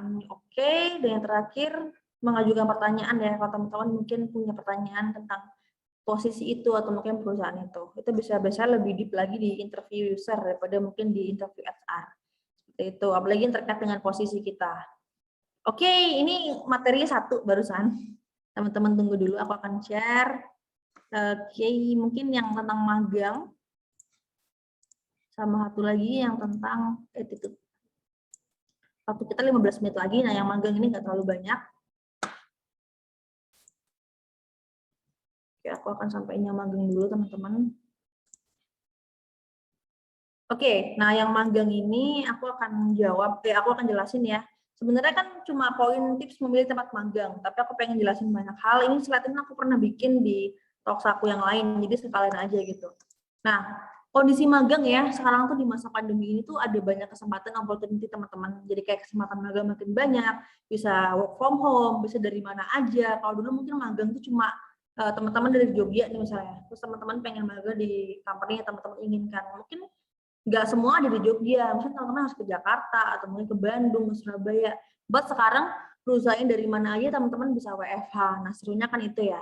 So, perusahaan juga sebaliknya sama juga kayak kalian, makin untung karena bisa dapat talent dari mana aja. Nggak cuma dari kota itu aja. Misalnya kayak aku nih, perusahaan aku di Surabaya, aku senang banget nih sekarang bisa dapetin talent dari Jakarta juga, dari Bandung juga, nggak cuma Surabaya doang, kayak gitu. Nah, terus informasi magang juga udah gampang banget didapetin. Nggak cuma di sosmed perusahaan ya, bahkan di kayak akun-akun kayak Jobhan, akun-akun kayak beberapa platform lain itu juga support itu gitu. Terus ada kayak program-program dari pemerintah yang support juga ya, kayak kampus Magang Merdeka dan lain-lain. So kayak makin banyak peluangnya gitu yang teman-teman bisa dapetin dari magang ini. Nah, terus di magang itu intinya teman-teman bisa mengenal cara baru juga kan sekarang, WFH atau kerja dari rumah, ada juga yang hybrid, WFO campur WFH dan lain-lain gitu. Itu kondisi magang saat ini. Intinya yang aku tahu nih mahasiswa zaman sekarang kayak malah makin ambis gitu loh untuk magang di mana-mana gitu. Dan itu menurutku bagus juga, teman-teman bisa istilahnya makin lebar gitu peluangnya. Kalau dulu orang-orang tuh selalu negatif sama anak magang dalam arti, oh anak magang itu cuma disuruh bikin kopi dia, cuma disuruh apa, dan lain-lain. Sekarang anak magang tuh udah kayak bisa belajar juga sama kayak orang-orang yang full time, kayak gitu. Betternya seperti itu. Karena juga sekarang ada banyak perusahaan yang nggak mau menyanyiakan anak magang ya, dalam arti ya kalau mereka bisa diajarin, mereka bisa membantu juga, kenapa harus dikasih pekerjaan-pekerjaan yang ringan atau mungkin yang nggak berkaitan dengan posisi mereka gitu. Nah, manfaat magang teman-teman udah tahu harusnya yang pasti nambah ilmu yang secara praktek atau mungkin nggak cuma teori kan, kalau di kampus sudah dapat teori, di magang benar-benar tahu seperti apa prakteknya, dapat networking juga, dapat teman-teman juga bisa nambah referensi kerja atau mungkin dia pengalaman tadi, terus dapat kesempatan juga teman-teman dapat real case atau mungkin studi kasus yang benar-benar relate dengan dunia kerja seperti itu. Dan yang terakhir mungkin ya tadi ya kesempatan kerja secara full time, biasanya kalau dari anak magang bisa ke full time tuh possible gitu kan ya. Terus kemampuan teman-teman beradaptasi di lingkungan kerja baik secara online maupun offline. Nah, tips mencari tempat magang selama pandemi ya pasti temukan perusahaan yang masih merekrut teman-teman. Teman-teman juga bisa manfaatkan networking teman-teman. Terus cari di beberapa platform kayak misalnya kayak Jobhan dan lain-lain atau mungkin di sosmed langsung perusahaannya. Misalnya mau ngelamar di Gojek gitu ya, cari di Instagramnya Gojek atau mungkin di webnya Gojek itu biasanya ada detail informasi rekrutmen tentang magang gitu. Konsultasi juga bisa dengan dosen kalian, cari informasi di bagian pengembangan karir dan lain-lain. Nah, gimana caranya kita mempersiapkan magang ya? Yang pasti pertama cari informasi dan detail pekerjaan atau posisi yang dipilih. Terus kamu harus benar tahu nih kira-kira role-nya tuh ngapain aja ya, tanggung jawabnya apa gitu. Jadi jangan sampai nggak tahu apa-apa, harus di-riset dulu gitu. Kalau mau jadi PR ya riset dulu PR itu seperti apa dan lain-lain. Terus cari informasi tentang detail perusahaan. Jadi jangan sampai jangan sampai kayak kita tuh cuma tahu kita ngelamar tapi kita tuh nggak tahu perusahaannya apa. Aku tuh sering banget ilfil waktu nginterview calon-calon anak magang yang nggak tahu Johan itu apa, padahal dia udah apply Johan. Bahkan mungkin spellnya Johan aja salah gitu. Nah itu salah satu kayak menurutku harusnya kalian riset dulu gitu. Kalian harus tahu perusahaan apa sih yang kalian tuju gitu. Jadi jangan sampai waktu interview kalian nggak tahu apa-apa. Nah, aku baru keinget ya tadi waktu tips interview aku belum nambahin satu poin yang penting, yaitu waktu kalian ditanya kontribusi apa yang bisa kalian kasih. Jadi kalian harus benar-benar tahu nih, kalian harus prepare kira-kira tuh kalian tuh bakal buat perubahan apa sih di divisi itu atau mungkin di posisi itu gitu. Karena itu menurut aku berguna banget, jadi jangan sampai kita cuma ngomongin diri kita sendiri ya, diri kita dalam arti ya kita kenalan, kita ngomong kita punya experience ini itu dan segala macam, tapi kita malah lupa kayak yang buat perusahaan tuh apa sih sebenarnya gitu loh. Karena perusahaan tuh kan pasti pengen tahu kira-kira apa langkah teman-teman dan segala macam yang teman-teman akan lakukan dan yang bikin teman-teman tuh beda daripada kandidat yang lain kayak gitu. Oke, aku next. Jadi dokumen-dokumennya penting disiapin, yang tadi aku udah jelasin juga ada 4, mempersiapkan proposal atau laporan magang ya, kalau misalnya diminta oleh kampus misalnya, kalau nggak ada ya oke, nggak apa-apa gitu. Nah ini mungkin masalah finansial, persiapkan mental dan target kerja, nah mempersiapkan hard skill dan soft skill. Jadi di magang juga jangan hard skill doang nih, tapi juga teman-teman harus memperkaya soft skill ya, masalah attitude, terus gimana caranya teman-teman bersikap kooperatif, jangan hilang-hilangan, tanggung jawab juga sama posisi yang teman-teman udah apply. Jadi sekarang itu kebanyakan mahasiswa, aku nggak ngomong semua ya, tapi ada beberapa, nggak kebanyakan juga, ada beberapa yang mungkin suka ngedobel-dobel magang, misalnya di Jobhan, terus nanti magang di mana, dalam sebulan dia udah magang 3 tempat. Nah itu teman-teman kayak harus hati-hati bagi waktunya, belum juga kalian harus ngurusin kuliah ya, harus ngurusin skripsi dan segala macam misalnya. Nah, itu yang harus benar-benar teman-teman tuh atur, jangan pilih kayak semuanya pengen dicoba gitu, tapi pilih aja yang teman-teman kira-kira memang paling cocok, teman-teman paling suka. Kalau misalnya mau dapat banyak experience, pelan-pelan aja dulu gitu. Misalnya di Jovan 3 bulan, nanti selesai di mana 3 bulan lagi, nanti next itu yang benar ya, bukan kayak dalam satu waktu langsung banyak. Nah, sekarang yang aku lihat adalah banyak yang seperti itu, ada beberapa yang seperti itu. Jadi dalam satu waktu dia udah di banyak tempat, akhirnya nggak maksimal. Tapi aku nggak ngeliat semuanya itu nggak maksimal. Ada juga kok orang yang bener-bener gila nih orang bisa ambis banget, tapi dia bener-bener kelar tuh dengan baik. Jadi kuliahnya bagus.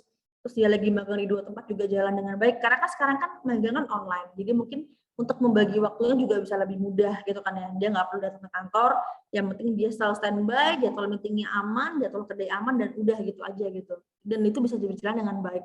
Cuma teman-teman harus hati-hati, jangan kayak karena teman-teman pingin banget dapat experience dalam waktu singkat-singkatnya, teman-teman kayak langsung magang di 3 tempat gitu, belum kuliah, nah itu yang mungkin bahaya. Karena itu juga akan ada kaitannya sama sikap kooperatif ya. Misalnya teman-teman karena saking banyaknya, teman-teman tuh nggak responsif, teman-teman nggak lupa sama role-nya di tempat yang satu gitu misalnya.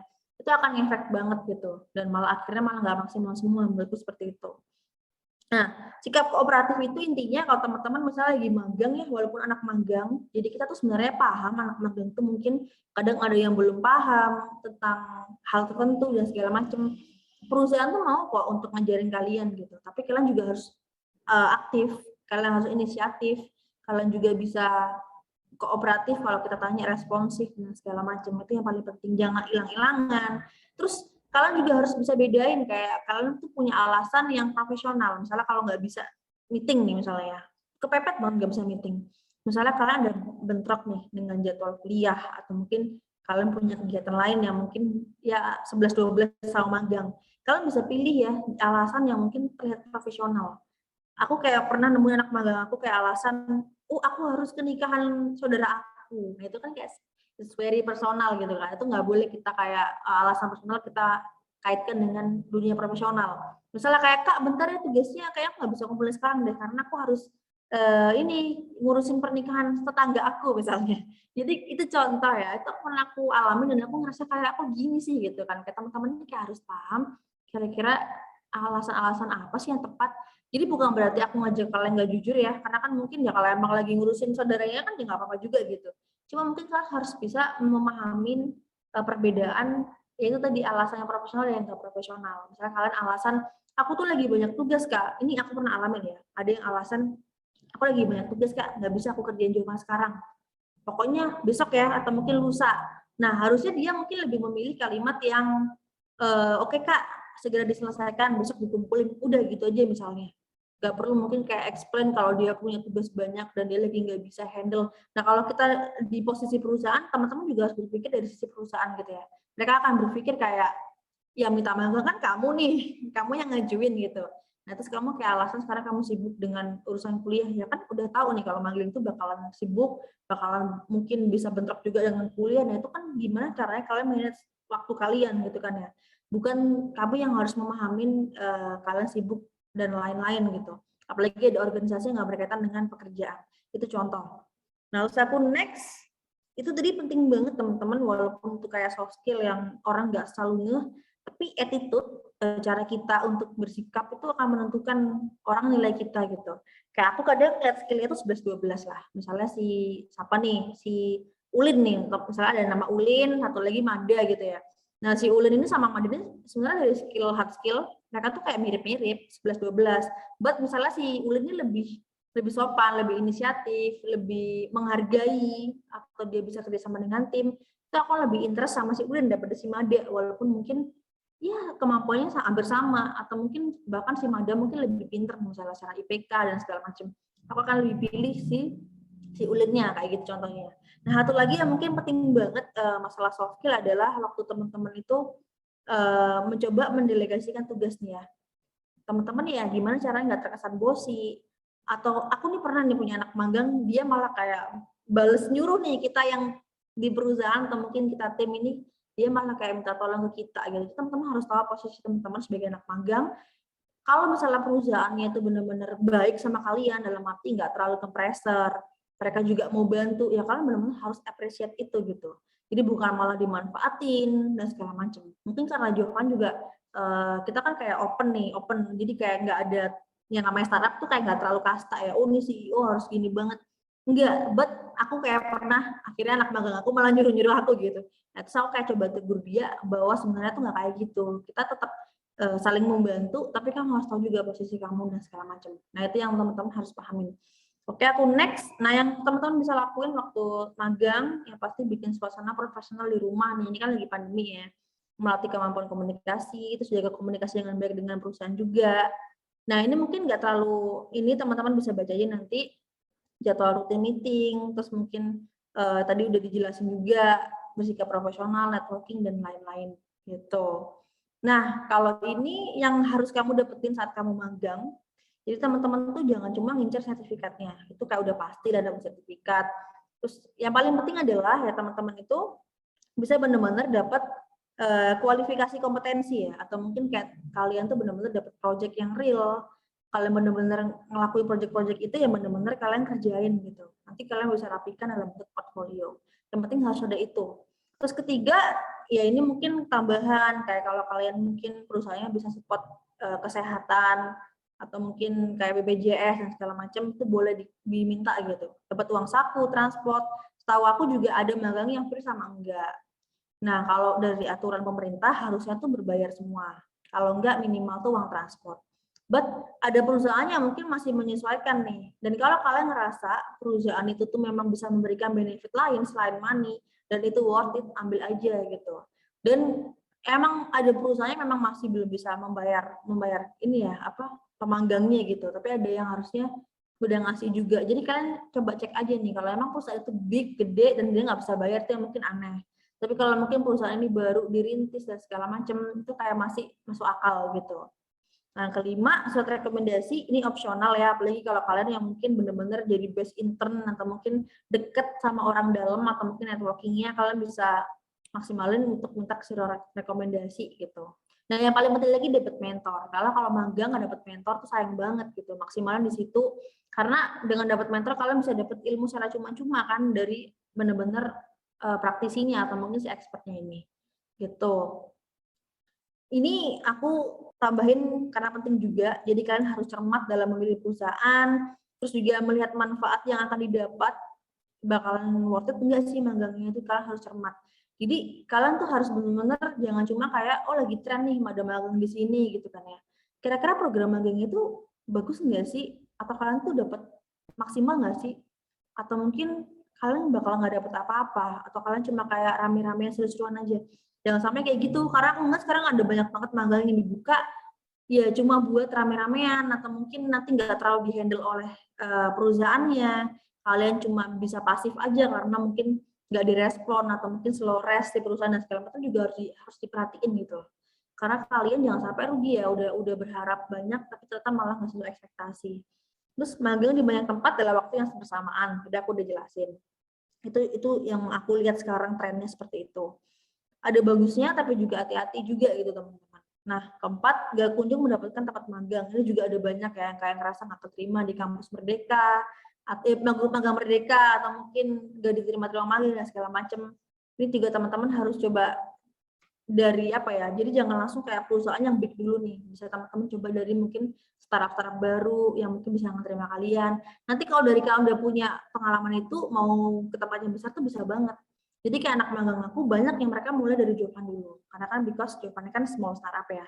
Habis gitu banyak banget sekarang anak magang Jovan yang udah di Tokped, di Shopee, di OVO, dan gede-gede gitu. Jadi coba cari yang small dulu, nggak yang langsung gede gitu. Jangan langsung Telkom gitu misalnya. Teman-teman bisa mulai dari small business dulu atau mungkin small company dulu gitu.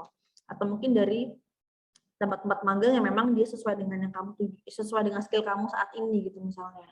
Terus selanjutnya menyelesaikan magang hingga selesai, jadi jangan sampai nggak selesai atau mungkin berhenti di tengah jalan, itu juga banyak banget case-nya kayak gitu. Fleksibel dengan sistem kerja WFH atau WFO. Nah, tadi kalau misalnya teman-teman banyak itu juga bisa berpengaruh di sini gitu, bahaya tiba-tiba harus WFO kan bahaya banget ya. Nah, terus selanjutnya magang nggak dibayar, tadi aku udah jelasin, makan tidak dibayar tuh sebenarnya kalau secara pemerintah nggak boleh, emang harusnya dibayar semua. Tapi ada perusahaan yang mungkin dapat keringanan karena mungkin dia masih small company dan segala macam. Pokoknya tinggal disesuaikan aja. Kalau misalnya dia mungkin nggak bisa bayar kamu, but dia bisa memberikan kamu banyak benefit yang memang benar-benar untungin kamu, why not gitu, nggak masalah gitu kan. Yang paling penting itu aja sih. Gitu. Kapan waktu yang tepat untuk magang dan berapa waktu magang yang ideal? Kapan waktu magang yang tepat? Kalau menurut aku di atas semester 5. Tapi karena sekarang tuh udah banyak banget yang pengen banget magang walaupun baru semester 3 gitu misalnya semester 2 itu sebenarnya nggak apa-apa, tapi menurutku secara kemampuan kalian belum punya basic yang kuat dari sisi knowledge. Apalagi kalau magangnya nggak relate sama jurusannya, itu lebih susah lagi. Perusahaan tuh mungkin akan berpikir 2 kali gitu untuk menerima kamu. Kedua dari sisi jadwal kamu, mungkin terlalu padat ya, karena mungkin udah banyak banget, masih banyak banget mata kuliah yang harus diambil. Itu juga jadi pertimbangan kalau kamu terlalu muda tadi. Nah, tapi juga kalau kamu mungkin udah semester 8 ke atas, itu juga perusahaan agak-agak berpikir dalam arti, ya kamu mungkin sibuk skripsi, takutnya malah keteteran gitu. Itu juga bahaya, tapi ya banyak juga kok yang masih memberikan kesempatan, it's okay.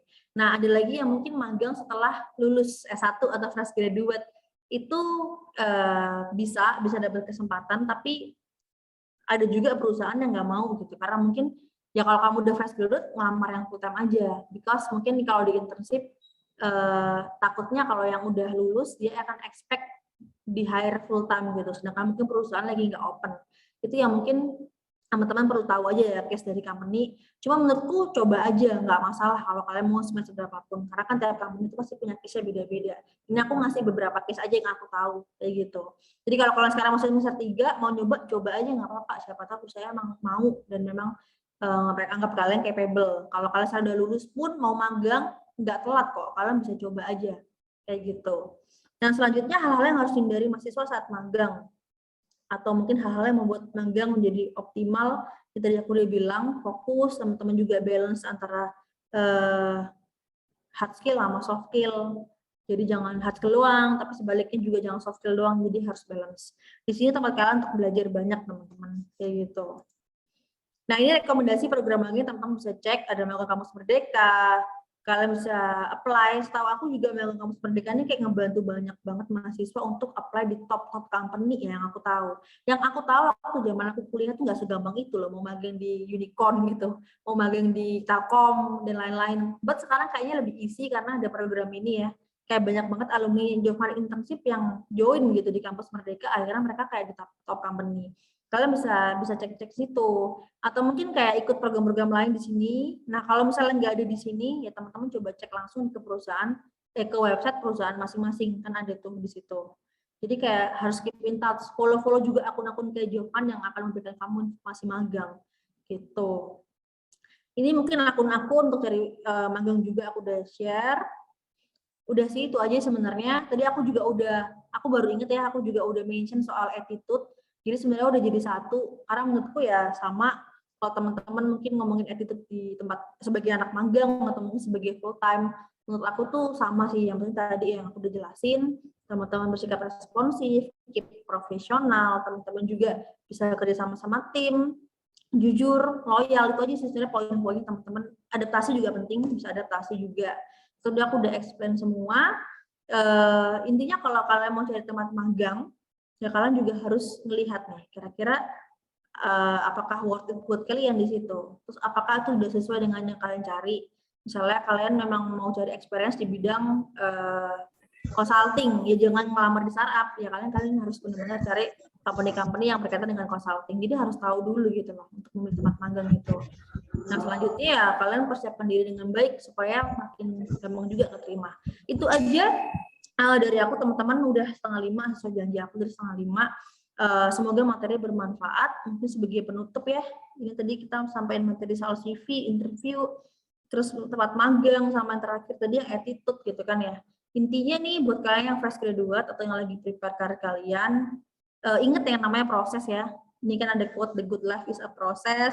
Jadi kalian tuh tetap harus menjalankan itu. Aku juga mungkin kayak di posisi kalian dulu, di awal nggak tahu sama sekali harus bikin CV kayak apa, harus ikut magang, ada juga ikut project nggak dibayar karena dibohongin, itu udah pasti itu akan masuk ke sebuah proses tadi, gimana cara kita belajar dari experience itu, kita bisa mengembangkan kemampuan kita, dan yang pasti kita bisa punya outcome berupa value, kita sebagai talent yang memang kita tuh punya value gitu, dan itu pasti bakalan berharga banget di perusahaan. Kalian pasti bakal dicari perusahaan, itu menurut aku sih. Itu aja, thank you banget. Aku kembali ke Tira, thank you banget buat teman-teman yang udah stay masih sampai sekarang ya, ada 59, dan mungkin bisa langsung masuk Q&A, tapi mungkin Tira yang akan pandu. Itu aja, thank you teman-teman. Oke, thank you Kak Cynthia. Ini benar-benar daging banget dari awal tuh dikupas tuntas ya, bahkan sampai CV-CV yang untuk teman-teman masih SMA itu juga udah dijelasin mulai dari template-nya, kemudian tentang apa aja sih akun-akun rekomendasi dari Kak Cynthia untuk nyari-nyari magang. Oke, karena di sini aku lihat di chat box itu udah banyak banget yang nanya. Mungkin kita bisa mulai ya Kak Cynthia dari penanya pertama nih. Dari namanya dari Mas Iman. Mas Iman nanya tentang perusahaan yang saya kirimkan lamaran kerja kadang setup waktunya suka dadakan nih, Kak. Jadi Mas Iman ini suka miss untuk jadwalnya. Jadi sebaiknya yang harus dilakukan oleh Mas Iman itu bagaimana? Oke, kalau misalnya miss jadwal, iya sih aku juga pernah ngalamin kayak kamu ya. Memang harusnya at least tuh kayak 3 hari itu udah paling minimal lah ya. Harusnya seminggu gitu lebih oke. Nah, cuma kita mau gimana nih, emang saya mungkin seperti itu. Nah, yang sebaiknya dilakukan adalah ya Iman bisa jelasin kalau misalnya memang Iman kamu udah punya jadwal gitu, dan itu memang nggak bisa nggak bisa diubah gitu, dan kamu mungkin minta kelonggaran waktu, kamu minta apa ya, istilahnya kayak kebaikan hati mereka lah untuk reschedule dan segala macam. Yang penting cepet aja dibalesnya kalau emang udah punya jadwal lain nih dan emang menurut kamu itu nggak bisa di cancel gitu. Karena mungkin takutnya perusahaan ngerasa kayak, oh berarti udah ada yang lebih important daripada itu gitu kan ya. Nah itu ya mungkin kamu akan berpikir kayak, waduh ini kira-kira boleh nggak ya, mereka takutnya dikira nggak memprioritaskan gitu kan. Nah tapi kamu bisa explain aja ya kalau itu tuh important karena apa, dan itu mungkin udah dijadwal duluan dari jauh-jauh hari. So kalau kamu cancel mungkin ya kamu akan terlihat nggak profesional. Nah makanya kamu mungkin minta bantuan mereka untuk reschedule supaya mereka mungkin bisa setup waktu yang benar-benar bisa di dua pihak kayak gitu sih. Dan itu menurutku udah langkah yang profesional banget kok. Jadi nggak perlu khawatir gitu. Kalau mungkin company-nya tuh kalau company memang profesional dan company memang apa ya, bijaksana ya dari sisi HR-nya, itu pasti bakalan bisa gitu untuk bantu kamu ganti jadwal kayak gitu. Oke. Oke, thank you Kak Chin. Semoga Mas Iman bisa menjawab ya dari jawaban dari Kak Cynthia. Oke, kita next questions. Ini dari Mbak atau Mas Mbak sepertinya ya, Mbak Ramadoni Cahya. Pertanyaannya adalah ketika kita selama kuliah sudah fokus pada satu arah karir atau sertifikasi, magang dan sebagainya, namun ternyata ketika melamar posisi tersebut minim sekali untuk fresh graduate, lalu ingin mengganti arah karir, resume yang digunakan selanjutnya diisi pengalaman yang sebelumnya meskipun tidak relevan atau bagaimana? Oke, kalau misal kamu udah fokus tapi ternyata yang dilamar tuh nggak fresh graduate, sebenarnya ini aku ngomongin case lain ya. Sebenarnya kamu tetap aja jalan dulu aja gitu. Mungkin nggak harus cari langsung kerja full time dulu atau mungkin project dan segala macem kayak gitu. Dan nanti pasti akan bisa nih saat kamu bisa apply itu gitu dengan posisi yang mungkin lebih yang sesuai gitu yang mereka mau. Nah, tapi kalau mau mengganti arah karir juga is okay. Aku juga pernah di posisi kamu ya, aku ganti aku switch karir gitu intinya ya. Nah, ya resume yang dipakai ya memang harus yang relevan. Jadi walaupun kamu udah banyak berkutat selama kuliah, sertifikasi, magang dan sebagainya, tapi kamu ganti posisi ya harus resume yang memang posisi yang baru itu. Cuma rasanya kayak aduh sayang banget ya, aku juga ngerasa gitu sih kayak aduh aku nih baru jadi founder, terus aku kayak experience aku di konten copywriter semua. Akhirnya memang aku udah di resume aku udah nggak ada konten sama copywriter, udah bener-bener yang berkaitan dengan startup. Makanya aku kayak langsung ngejar banyak experience yang harus aku lakukan biar CV aku, resume aku biar keisi kayak gitu intinya. Tapi di CV kamu kan tetap bisa tertulis yang udah dilakuin kayak gitu. Oke, semoga menjawab ya. Oke, berarti intinya sebisa mungkin relevan ya Kak dengan apa yang mau Nah, di-apply pada posisi tersebut. Oke, kemudian kita oh ya untuk teman-teman yang mungkin pengen ngobrol langsung, pengen menyampaikan pertanyaan secara langsung kepada Kak Cynthia, boleh banget untuk raise hands ya, jadi bisa ngomong jadi langsung. Oke, sementara kita nunggu teman-teman yang raise hand, kita lanjut ke pertanyaan selanjutnya. Ini dari Kak Rara. Mungkin ini lebih kepada lingkungan gitu ya. Kenapa sih di lingkungan di Indonesia, jika membuka lowongan itu harus banyak menguasai banyak skill dan software, berbeda dengan perusahaan di luar negeri yang hanya berfokus pada satu bidang keahlian? Apakah di Indonesia diwajibkan seperti itu untuk menghandle banyak pekerjaan yang kalau kita di perguruan tinggi pun hanya berfokus pada satu bidang keahlian saja? Mungkin bisa langsung dijawab Kak Cynthia sebagai expert. oke, kalau menurutku sih nggak ada aturan sih Indonesia harus kayak gitu. Itu cuma masalah budget perusahaan aja sebenarnya kayak efisiensi. Mereka satu posisi bisa macem-macem ya. Kayak aku ngerasa juga kan aku building. Kalau dulu mungkin aku kayak ikut kayak, ih kenapa sih perusahaan kayak gitu? Tapi aku kayak sekarang mungkin berusaha netral karena because aku kan juga lagi di posisi perusahaan gitu loh. Di mana ya memang aku ngerasa kadang ya kita kan ngomongin point of view ya. Kalau di point of view-nya si entrepreneur gitu, ya kalau dia bisa hemat atau mungkin efisien cost tuh makin bagus. Cuma kalau aku nih misalnya someday Jovan bakalan big gitu, misalnya kayak unicorn gitu. Ya pasti setiap posisi akan aku pilih satu aja gitu. Nah, jadi intinya kalau misalnya perusahaan itu punya banyak banget punya banyak istilahnya modal atau mungkin dia punya keuangan yang stabil, sehat dan segala macam, dia pasti akan hire yang memang benar-benar spesifik. Dan sekarang udah kebukti kok di Indonesia juga udah banyak yang mencoba seperti itu. Kalau kalian lihat posisi di company-company yang besar atau mungkin yang menengah lah ya, itu udah spesifik. Misalnya kayak digital marketing ya, itu kayak udah banyak yang banget yang benar-benar spesifik kayak TikTok doang, terus nanti YouTube doang, Instagram sendiri, terus mungkin kayak PR tuh kan ada macam-macam juga, itu bisa terbagi PR untuk campaign ini, PR campaign itu. Aku tahu banget tuh ada perusahaan-perusahaan yang mungkin kayak gitu, dia benar-benar udah sangat-sangat spesifik. Nah, itu udah bagus sebenarnya buat Indonesia menurutku, karena juga udah banyak perusahaan yang udah mulai ya seperti itu gitu, spesifik tentang skill-nya ya. Bahkan aku ingat ada salah satu posisi di Unicorn tuh yang benar-benar spesifik banget. Jadi dia itu marketing communication tapi untuk campaign ini gitu. Untuk campaign dia di layanan fitur dia yang ini. Nah, jadi balik lagi. emang kalau kita nggak bisa berharap kalau emang small company itu bisa kayak gitu. Jadi banyak perusahaan juga di Indonesia yang masih kemampuannya memang bisanya seperti itu. Jadi kalau emang teman-teman mau spesifik ya teman-teman cari ke perusahaan-perusahaan yang memang dia udah mature atau mungkin benar-benar udah ya tadi itu punya modal besar, jadi dia bisa open banyak banget posisi yang spesifik gitu. Cuma kita nggak bisa ngarepin perusahaan-perusahaan yang masih lokal atau mungkin perusahaan-perusahaan yang mungkin ya tadi yang baru dan mungkin dia nggak punya budget banyak di bidang itu kan udah ada juga seperti itu ya. Misalnya kalau di Surabaya itu industri nih, dia misalnya pabrik. Nah dia bukan nggak punya money, itu juga bisa. Dia mungkin have money yang banyak gitu. Tapi dia nggak punya, dia bukan prioritas gitu loh. Divisi itu tuh nggak prioritas untuk dia banyakin uang di bidang itu ya. Misalnya kayak posisi sosmed spesialis gitu. Itu kan ada perusahaan-perusahaan yang mungkin nggak butuh-butuh banget gitu loh. Dia mungkin ya butuh cuma buat nge-branding aja, tapi dia nggak perlu sampai sedip itu. Ya udah dia bukannya nggak punya uang untuk bayar sosmed spesialis yang spesifik, tapi ya mungkin dia kayak bener-bener ngambil yang general aja gitu. Jadi kayak dia ambil satu orang yang bisa jago macem-macem, dia bayar sekian gitu, ya udah dia nggak perlu yang bener-bener spesifik sampai posisi-posisi yang detail kayak gitu ada. Tapi bukan berarti tentang dia nggak punya uang juga bisa gitu. Tapi kita berkaitan dengan prioritas dia tuh bukan yang itu. Prioritas dia mungkin yang door to door, nggak yang online kan bisa juga ya. Kayak gitu. Semoga menjawab ya. Oke, berarti Itu kita dari harus Rara ya. sesuaikan juga ya dengan perusahaan itu sendiri. Oke, Yes. kita lanjut. Dari Kak Rafika.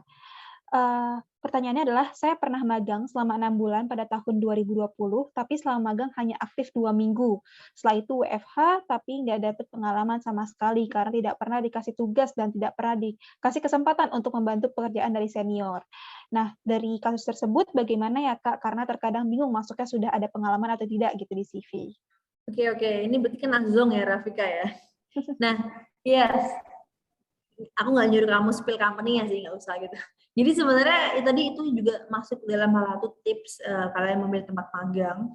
Jadi sebenarnya tuh ada perusahaan-perusahaan dia tuh kayak nggak well prepare gitu loh untuk buka program magang, tapi dia kayak ngerasa ikutin tren mungkin lagi pada buka magang bisa WFH udah cari aja rekrut padahal dia sebenarnya belum nge-prepare apapun buat anak magang, belum siap ngajarin, keterbatasan SDM dan segala macem. Nah itu yang mungkin teman-teman mahasiswa fresh graduate itu teman-teman harus benar-benar tahu gitu loh, ini perusahaan tuh bakalan oke apa enggak sih, bakalan prepare.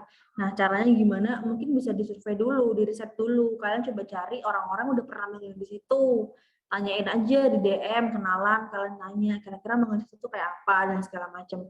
Ya walaupun case tiap orang tuh masih bisa beda-beda, cuma paling enggak kalian bisa dapat gambaran kalau kalian riset dulu kayak gitu.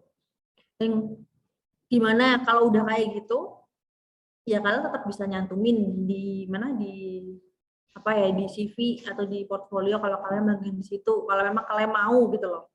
Karena kan kalian intinya nggak dapat pengalaman apa-apa kan, tapi kalau mau cantumin ya nggak apa-apa karena mungkin bisa dicantumin kalau kalian udah pernah keterima. Cuma kalau betternya sih nggak usah ditulis karena kan nggak ada experience apa-apa yang teman-teman dapat. Langsung aja move on, langsung cari perusahaan lain buat tempat magang yang baru yang benar-benar bisa membantu kalian. Cuma kalau kalian ngerasa kayak sayang banget aku udah diterima nih, tapi ya gimana? Kalau mau tulis ya nggak apa tulis aja. Karena itu bukan salah kalian juga kan. Gitu. Cuma kalian harus prepare nih kalau someday misalnya next company nanya kan dapat apa aja.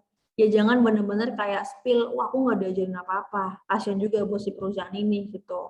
Karena dia kan aku udah explain juga ya, kayak jangan jelek-jelekin perusahaan sama kalian. Jadi kayak kalian ya bisa jawab apa adanya, tapi jangan kayak terkesan oh si perusahaan ini kita sudutkan kayak gitu. Bilang aja mungkin belum banyak yang dieksplor nih karena mungkin belum dapat tanggung jawab besar untuk menghandle itu. Kalian bisa explain dengan kalimat yang positif kayak gitu. Oke? Bisa next? Oke, siap-siap. Mungkin dari pengalaman ini juga akibat faktor FOMO juga ya Kak, kan karena sekarang mahasiswa semua dari semester 1 udah pada pengen magang gitu, jadi kurang riset. Oke, kita next pertanyaannya. Dari Kak Syahla. Izin bertanya Kak, saya Syahla, ketika kita first time banget di-interview oleh suatu perusahaan dan kita sudah siap untuk interview, tetapi pada saat proses interview malah gugup atau terbata-bata saat menjawab pertanyaannya. Apakah keadaan seperti itu mempengaruhi penilaian dalam perusahaan? Terima kasih. Oke, ada yang depends ya, ada yang benar-benar kayak udah ilfil banget nih, kayaknya dia nggak jago untuk public speaking dan lain-lain.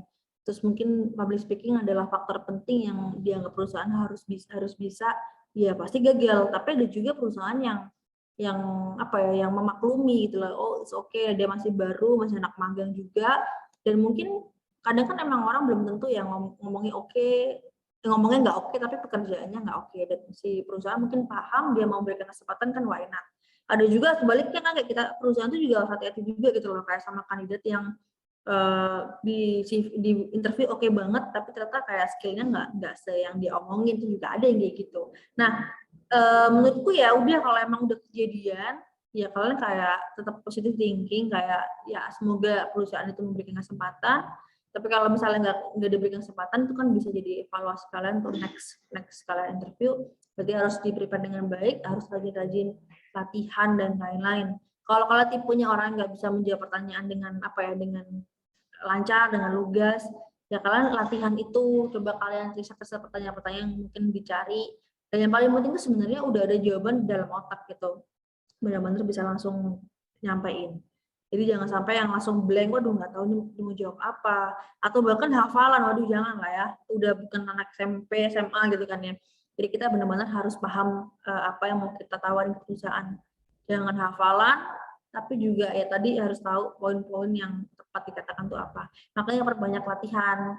Gak apa-apa mau interview di banyak tempat itu nggak apa-apa. Menurutku itu kayak sarana latihan ya. Aku dulu juga gitu, banyak banget coba-coba. Aku mungkin banyak belajarnya bukan di perusahaan tapi ke organisasi, terus kayak daftar-daftar di kepanitiaan gitu kan, kayak lebih dimaklumin ya daripada di company. Kan kalau di company emang harus udah bisa ngomong gitu. Oke, next, bisa next. Thank Oke. you. Mohon semoga menjawab gitu ya. Kemudian kita next dari Mas Iman lagi nih, mau nanya. Sertifikasi keahlian dari online course apa yang diapresiasi oleh perusahaan? Contoh seperti Udemy, Skill Academy. Apakah ada rekomendasi course provider yang high authority-nya selain dari univ ternama? Oke, waduh, kalau mau jawab ini harusnya aku jawab aja jawaban akademi ya. Tapi bercanda ya teman-teman. Nah, jadi sebenarnya menurut aku kalau misalnya course provider yang benar-benar high authority, mungkin ya kalau di pemerintahan, kalau di Indonesia ya mungkin yang udah ini ya, apa sih yang lembaga sertifikasi itu kan ada ya di pemerintahan. Teman-teman bisa itu, atau mungkin universitas ternama juga kan, dia kan ngeluarin ya kayak Harvard, tapi kan harganya juga nggak murah kan, setahu aku kayak 20 juta, puluhan juta gitu.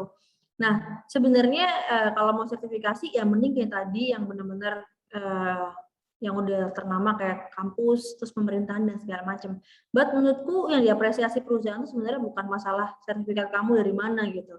Misalnya kayak Skill Academy sama Johan Academy, sama aja tantangannya juga tantangan CEO-nya gitu kan ya. Nggak benar-benar yang kayak oh kalian dari pemerintah atau mungkin dari profesor dan segala macam gitu kan. Ini aku jujur aja ya mau sharing gitu yang aku tahu. Yang paling penting itu adalah hasil dari kalian course itu tuh apa gitu. Makanya aku di Jaman Academy itu aku kayak bikin program ini ada portfolionya gitu loh. Jadi mereka habis kelar Jaman Academy itu bukan cuma sertifikat gitu yang mereka dapetin, tapi juga ada portfolio yang memang mereka bisa pakai buat melamar kerja. Nah itu kan yang diajarin di Jaman Academy itu goalnya itu gitu. Makanya kalau misalnya aku kayak ada yang ngelamar di Jaman nih, dia kayak udah banyak banget nih course-nya ya, tapi dalam bentuk video learning semua gitu. Nah itu yang mungkin kadang aku kayak masih mempertanyakan, kayak nggak terlalu bener-bener aku apresiasi gitu dibanding mungkin dia bener-bener nunjukin portfolionya. Itu menurutku ya, karena kalau kita ngeliat video e-learning kan, e-learning tuh kadang juga atau LMS itu kan juga nggak bener-bener bisa buktiin kita bisa, itu kayak dalam bentuk pertanyaan-pertanyaan aja gitu kan. Nah kalau portfolio itu kan udah bener-bener kita bisa lihat nih gimana dia bisa skill sampai mana dan segala macem kayak gitu. Ini nggak ada kayak ngomong kalau yang e-learning tuh nggak oke, atau mungkin yang bener-bener belajar lewat video doang atau mungkin nggak interaksi sama internet tuh nggak oke, enggak. Cuma kalau mau ngomongin diapresiasi oleh perusahaan ya kalau mau yang sekalian mahal kayak tadi yang aku udah bilang, yang dari pemerintah, yang dari universitas nama juga, karena biasa mereka tuh metodenya nggak cuma yang kayak nonton video kan, tapi juga ada tugas-tugas, terus juga ada waktu diskusi atau webinarnya, dan lain-lain. Itu aja sih sebenarnya, cari course yang memang bisa membekali kamu tuh bukan hanya masalah sertifikasi kalian, tapi benar-benar juga dari sisi karya yang bisa kamu hasilin nanti, yang kamu bisa tonjolin waktu kamu ngelamar tuh paling penting, gitu. Makanya kalau di Johan Academy aku selalu ngomong kayak sertifikatnya itu ya emang apa ya, ibaratnya ya paling juga sama gitu kayak beberapa course yang lain tentang CEO-nya. Tapi yang paling penting adalah kamu benar-benar menguasai itu dan ada buktinya. Itu aja sih. Kalau aku di point of view-ku dari perusahaan nih, aku kan nggak seperti itu, kayak gitu. Semoga menjawab dan tetap netral ya. Jadi aku istilahnya nggak terlalu promo Johan Academy juga. Aku kayak memberikan perspektif aku aja nih dari sisi perusahaan yang lihat kamu udah course di mana aja dan lain-lain. Kayak gitu. Oke, siap. Tapi kalau misalnya mau yang Boleh. affordable, tapi boleh langsung ya, Kak? Yes. Juga kalau ngomongin sertifikasi yang benar-benar kayak dari univ ternama yang memang ada harga ya kadang ya kalau kita mau sertifikatnya benar-benar yang diakuin banget gitu kan emang harganya nggak murah. Tapi memang metodenya juga bagus. Misalnya kayak ya Harvard tadi aku udah bilang itu kan dia juga ada waktu diskusi sama profesornya, ada juga tesnya, tugas dan lain-lain gitu. Jadi yang dibedain itu adalah sisi kualitas di kelasnya ini dan course-nya ini gitu loh. Sejauh mana mereka bisa bantu kamu untuk bisa belajar tentang itu. Nah, itu yang mungkin di perusahaan sekarang juga udah mulai ngeh dalam arti ya mereka udah bisa bedain kok kayak course-course yang cuma dari video terus kalian dapat sertifikat kalian competition gitu ya. Perusahaan tuh udah bisa bedain gitu loh. Karena kan udah makin banyak sekarang course-course yang ada webinar. Mereka tuh bisa bedain mana yang benar-benar mempengaruhi skill kamu, mana yang enggak kayak gitu. Jadi nggak pasti ya. Misalnya kamu udah ikut ini nih, oh mereka kayak merasa kamu udah bagus banget gitu karena mungkin sertifikasi kamu diakuin. Itu nggak juga. Itu pasti akan tetap dilihat dari sisi yang lain kayak portfolio dan segala macam kayak gitu. Oke? Oke, baik, Kak. Kita lanjut ke next question. Ini dari Kak Sintani. Bagaimana bila sebuah perusahaan memberikan tugas kepada pelamar untuk membuat sebuah proposal ide atau inovasi untuk perusahaannya ke depannya? Nah, tapi idenya yang kita pakai ini tidak berhasil lolos. Terima kasih. Oke, perusahaan memberikan tugas kepada pelamar. Oh, ini maksudnya kayak apakah idemu takutnya dipakai sama perusahaan dan segala macam ya? Artinya gitu, ya. Ya, walaupun pikir sih kayak positive thinking aja ya, tapi memang ya ada kemungkinan bisa juga nih. Tapi kalau aku sih kayak ya udah kita pikir positive thinking aja. Cuma yang paling penting adalah kamu nanya aja ke perusahaannya, kayak why itu nggak berhasil atau mungkin kenapa, kekurangannya di mana. Harusnya perusahaannya bisa kayak kasih pertanggungjawaban. Karena menurutku dengan memberikan sebuah proposal, dengan memberikan tugas suruh bikin proposal ide atau inovasi, itu udah berat banget loh tuntutannya. Mana belum fix juga jadi karyawan kan. Jadi kalian kalau sampai gagal, kalian bisa nanya ke perusahaan itu kenapa. Dan mereka harus bisa jawab karena mereka udah kayak ngasih kalian tugas tuh yang menurut aku lebih dari yang seharusnya ya sebagai calon pelamar kayak gitu. Tanya aja kenapa kayak gitu. Kenapa kalian gagal dan segala macem. Ya kalau misalnya mereka nakal, misalnya kayak mereka tiba-tiba pakai ide kalian dan segala macem ya mau gimana lagi kalau itu. Menurutku kayak sulit juga. Cuma berarti kalian udah tahu karakteristik perusahaan itu kayak apa kan yang penting. Dan bersyukur juga misalnya nggak jadi masuk. Cuma yang paling penting yang bisa dilakukan adalah ya kalian nanya kenapa itu nggak berhasil lolos dan yang kayak gimana sih yang mereka cari kayak gitu. Sambil positive thinking dalam arti ya semoga nggak terjadi yang nggak kalian inginkan gitu. Oke? Oke, siap, Kak. Kita lanjut ke next question. Ini dari Ren. Izin bertanya, Kak, saya Renhat. Mau nanya apakah jika tidak ada pengalaman magang, tapi digantikan oleh kuliah magang atau kuliah merdeka, apakah nanti bisa dicantumkan ke dalam CV untuk S1? Oke, itu kuliah magang, kuliah merdeka itu aku nggak tahu detailnya ya programnya Pak Nadiem itu seperti apa. Tapi yang pasti bisa banget lah, kan mungkin ya pasti metodenya juga sama yang mereka pakai. Jadi tetap bisa gitu. Oke, siap. Berarti sudah terjawab ya, Kak Ren. Oke, kita lanjut dari Kak Rafika. Kak mau tanya lagi, sudah melamar ke berbagai perusahaan dan konsisten dengan jabatan yang diinginkan. Ada pengalaman kerja dan organisasi juga, serta lengkap ada sertifikasi, pendidikan non-formal. Cuma nggak dipanggil-panggil oleh perusahaan tersebut. Itu bagaimana ya, Kak? Letak kesalahannya kira-kira di mana? Oke, waduh ini sebenarnya mungkin emang harus nanya sih ke perusahaannya. Tapi jangan berharap dijawab ya, karena nggak semua perusahaan tuh punya extra time atau mungkin extra SDM untuk kayak jelasin gitu kenapa kalian nggak keterima dan segala macem. Tapi makanya benar-benar kalau ada perusahaan yang bales kandidat, kalian tuh harus benar-benar, kalian nggak keterima nih tapi tetap dibales ya. Kalian harus benar-benar appreciate perusahaan itu gitu. Nah yang bisa dilakukan sebenarnya ada banyak faktor sih yang mungkin bisa terjadi gitu.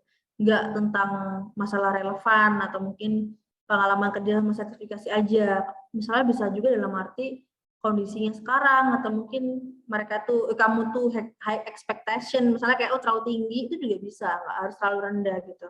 Misalnya yang dicari tuh kayak gini tapi kamu ngelamarnya sekian gitu. Misalnya kayak aku pernah ya ngelamar di salah satu program startup gitu, aku kayak ngerasa nggak mungkin ya aku nggak keterima gitu kan, pasti aku keterima karena mungkin udah punya experience di inkubator bisnis Telkom gitu kan, tapi nggak keterima gitu kan ya. Begitu aku pahamin lagi, oh ternyata yang dicari tuh ya mungkin yang bukan kayak aku, yang mungkin bukan di bawah atau jelek, enggak, ya mungkin yang experience-nya sampai sekian, kalau yang kelebihan nggak mungkin, nggak cocok gitu kan. Jadi ada banyak faktor, nah itu yang mungkin kamu harus coba cari tahu dengan cara ya, kalau mau nanya silahkan, tapi mungkin nggak usah ekspektasi tinggi dibales. Tapi kalau misalnya nggak nanya, ya coba pahamin dulu kondisinya. Misalnya kayak perusahaan tuh kondisinya seperti apa. Dan kalau misalnya kamu bisa tahu yang keterima, misalnya ada orang yang ternyata tuh dia kepilih gitu, kamu enggak. Kamu tahu dia, coba kamu bandingin sama punyamu, oh ternyata yang dicari seperti itu. Jadi pemilihan apa ya, pemilihan kandidat tuh nggak cuma masalah tadi ya, nggak cuma masalah yang teknis yang kayak, oh kamu sesuai jabatannya, organisasi dan segala macam, karena juga kayak cocok-cocokan gitu. Kayak aku sebenarnya kalau mau jujur nih, aku tuh tipe yang suka apa ya, dari networking aku gitu. Jadi aku kayak udah tahu orang itu udah trial juga dalam magang, nah aku nawarin full time ke dia gitu, daripada mungkin cari kandidat lain, karena udah tahu kayak gimana, jadi kayak nggak, resikonya nggak tinggi gitu loh, udah tahu kan kayak apa. Cuma kalau bagusnya harusnya dia tetap, ya harusnya aku open ke all nih misalnya, nggak harusnya dari circle aku. Cuma karena aku kadang tuh butuhnya cepet, kayak ya udahlah comot aja dari teman-teman yang kenal, yang aku udah tahu kayak apa. Jadi banyak gitu. Jadi intinya Rafika nggak usah apa ya, nggak usah patah semangat, dicobain ya. Maksud aku kalau misalnya kamu gagal tapi kamu udah ngerasa punya kemampuan yang oke, ya pertama tadi mungkin kamu bisa jadi lebih tinggi daripada yang mereka harapin. Kedua, nggak cocok dari sisi mungkin karakter kamu atau mungkin personality, sama sih visi misi perusahaan kan beda-beda, atau nggak cocok sama HR-nya dan lain-lain. Jadi banyak, bukan berarti kamu yang salah gitu. Tetap aja coba yang lain dulu. Nah, kalau misalnya udah benar-benar mentok, ya tadi sambil cari input atau mungkin masukan dari perusahaan, baru dievaluasi. Pasti someday ketemu sih jawabannya kenapa kayak gitu. Tapi tetap yang bisa dilakukan sekarang ya terus explore terus kayak gitu. Oke, next ya Tira ya. Oke, baik. Aku boleh bantu kan nggak Tira? Ini kan udah mepet nih. Boleh, boleh. Aku pengen banget jawab semua, tapi mungkin aku langsung aja ya biar cepet ya. Boleh, boleh, boleh Kak Chen. Oke, Iman, lebih baik apply langsung atau pakai jasa headhunter? Ya, semuanya ada plus minus sih. Karena kalau apply langsung, ya udah kamu kan tinggal masuk aja kan. Kalau pakai jasa headhunter, kalau kamu ngerasa itu worth it, bisa dibantuin, dan kamu nggak ngerasa rugi, ya pakai jasa headhunter nggak masalah. Pokoknya jangan ngerasa rugi aja sih gitu. Karena kan jasa headhunter pasti banyak kayak syarat dan ketentuan ya, misalnya kayak potong dari gaji atau mungkin harus bayar sekian dulu dan segala macam. Kalau kamu ngerasa itu worth it dan memang terbaiknya gitu lewat, istilahnya kayak lewat penengah, ya nggak apa-apa, nggak ada masalah gitu. Jadi jawaban aku semua punya plus minus gitu, nggak ada yang lebih baik mana gitu. Sesuaikan aja dengan kondisi kita. Terus Dewi, ketika di akhir tes wawancara, Esa memberikan kesempatan kita untuk bertanya, apakah alangkah baiknya kita menanyakan hal yang berkaitan dengan apa kepada HR? Yang pasti ya memang yang kamu pengen tahu sih. Jadi jangan maksa. Misalnya aku saranin ini nih, tapi kamu nggak sesuai dengan lapangan kan percuma. Tetap aja Dewi harus sesuaikan dengan kondisi yang memang kamu pengen tahu. Entah kamu mau tahu tentang soal perusahaannya, atau mungkin soal teknis pekerjaan dan lain-lain. Jadi aku nggak bisa kayak kasih saran kamu harus nanya ini, enggak. Dewi coba explore aja apa yang bikin kamu curious, penasaran, dan itu harus banget ditanyain gitu. Dan tiap kondisinya kan masih beda-beda pasti ya. tiap orang, tiap perusahaan pasti beda-beda kondisinya. Terus sebagai anak magang, ada yang mendapat perlakuan nggak profesional, jawaban sesuai kompetensi, misal diminta untuk mengerjakan tugas yang tidak butuh skill. Bagaimana cara kita menghadapi? Maksudnya, oke, mungkin ini ya kayak over, harusnya nggak gitu, tapi ya kamu coba ini sih, kayak ngomong secara profesional gitu. Aku punya anak magang ya, mereka tuh sebenarnya mereka udah kayak bener-bener ada yang bisa memposisikan, oh dia tuh ya aku ada batasnya loh Kak, itu juga harus bisa nge-reminder si perusahaan ini loh, kayak aku nih anak magang, jadi kayak batasku sampai sini. Itu bisa kalian kayak kasih dalam bentuk gestur kalian gitu. Gestur kalian ngomong atau mungkin cara kalian menerima tugas itu. Kalau mungkin dapat terlaluan ya kalian sampaikan aja dengan baik. Kalau misalnya nggak open, misalnya si atasan kalian nggak open mind, ya itu memang berarti perusahaannya yang salah, bukan kalian, dan gitu aja sih menurutku. Yang penting kalian udah menjelaskan gitu kalau ini tuh kayaknya udah over deh dan aku kayak nggak bisa nih karena ini nggak profesional, itu nggak apa-apa gitu. Kalaupun jelek-jeleknya kalian dikeluarin ya udah nggak apa-apa, kalian bisa cari perusahaan lain yang memang menghargai kalian gitu.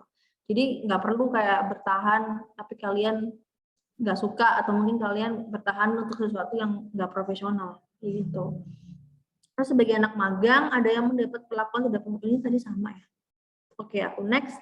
Risma, harus berapa jauh seorang pelamar tahu tentang seluk-beluk perusahaan yang akan dilamar? Mungkin termasuk dalam pertanyaan interviewer.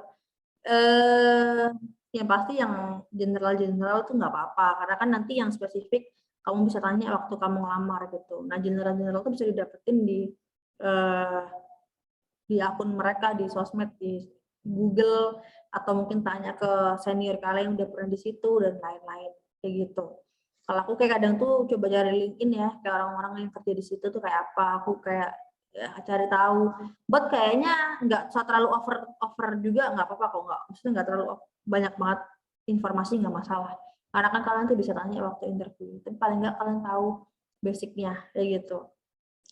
Oke, aku lanjut. IPK menentukan sekali untuk kerja perusahaan? Nggak, benar-benar nggak. IPK nggak gitu. Bahkan kayak aku juga nggak pernah tanyain IPK. Dan aku juga nggak pernah nanya ini IPK karyawanku atau mungkin anak magangku kayak gitu. Kalau menurutku sih banyak perusahaan yang benar-benar ngelihat di skill, tapi ada juga perusahaannya ngasih IPK. Jadi kayak fleksibel aja. Makanya nggak ada istilah kayak kuliah nggak penting, enggak sih, kayak kita kalau bisa balance makin bagus gitu. Tapi kalau kita misalnya udah punya kekurangan satu nih, IPK jelek, ya udah bagusin di skill gitu. Better untuk balance, tapi kalau misalnya udah salah satu aja ya kalian perkuat di salah satu. Kalau kalian udah ada minus nih maksudku, kalian perkuat di hal lain kayak gitu. Ada beberapa perusahaan membuka lowongan fresh graduate dengan persyaratan minimal 1 tahun pengalaman kerja, sedangkan kita lulus di umur 24 tahun misalnya. Lalu bagaimana kita sebagai fresh graduate bisa mendapatkan pekerjaan jika persyaratan kita dibutuhkan 1 tahun pengalaman? Coba aja dulu sih, siapa tahu memang formalitas. Tapi harusnya sih nggak, anak magang harusnya nggak boleh yang, bukan nggak boleh, maksudnya better kalau nggak punya pengalaman bahkan ya, karena kan memang kita nyari anak magang. Tapi dari sisi perusahaan ya kalau dia dapat yang udah pengalaman, mereka makin happy kayak gitu sih. Jadi coba dulu, siapa tahu emang formalitas. Tapi kalau emang ada alasan tertentu tanya aja gitu. Why kalau mereka nyari yang 1 tahun pengalaman, pasti kan ada pertimbangan-pertimbangan tertentu kayak gitu. Dengan kuliah magang atau kuliah merdeka, apakah efektif untuk dilakukan selama pandemi? Efektif, banyak juga kok yang anak-anak magang yang aku tahu mereka maksimal sih di masa pandemi ini. Dan apakah pengaruhnya nanti jika sudah lulus S1 ke lamar kerja? Ya pasti ngefek banget karena program magang merdeka itu setahu aku udah benar-benar kayak spesifik yang dibutuhkan di industri ya. Dan kan kalian udah dapat banyak banget kesempatan opportunity untuk kerja di perusahaan bagus secara langsung gitu.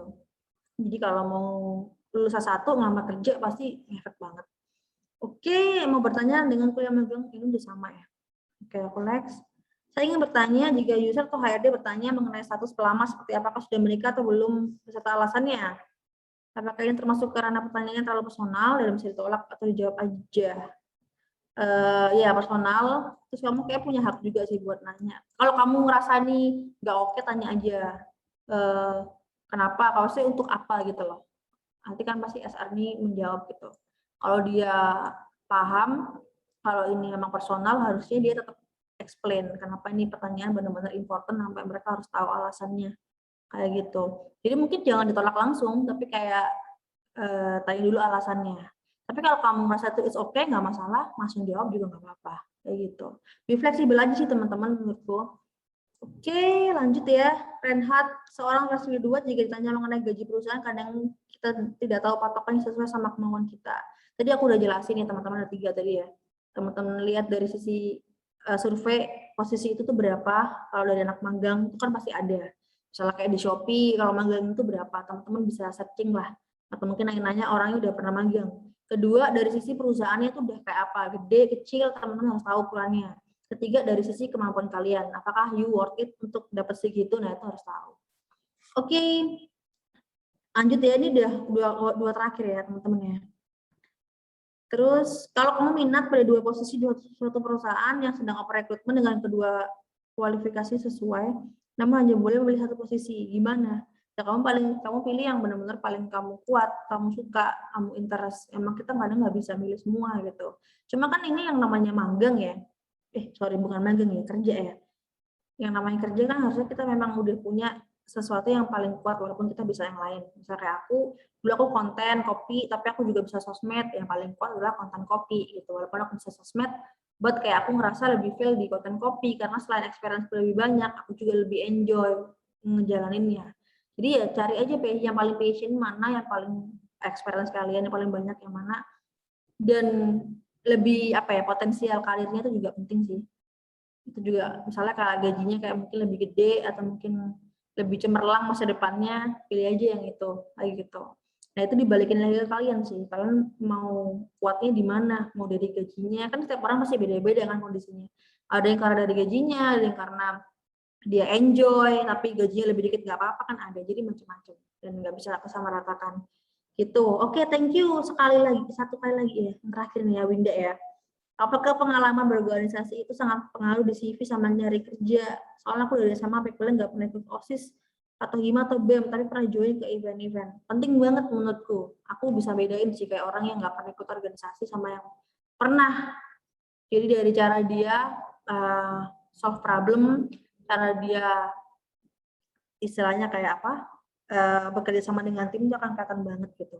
Walaupun kita introvert, tapi kita tetap butuh connect to people gitu loh. Bisa dalam bentuk organisasi, kepanitiaan dan lain-lain. Jadi itu emang penting banget teman-teman. Dan itu bisa jadi nilai plus buat perusahaan ya, karena tadi aku udah jelasin ya alasannya.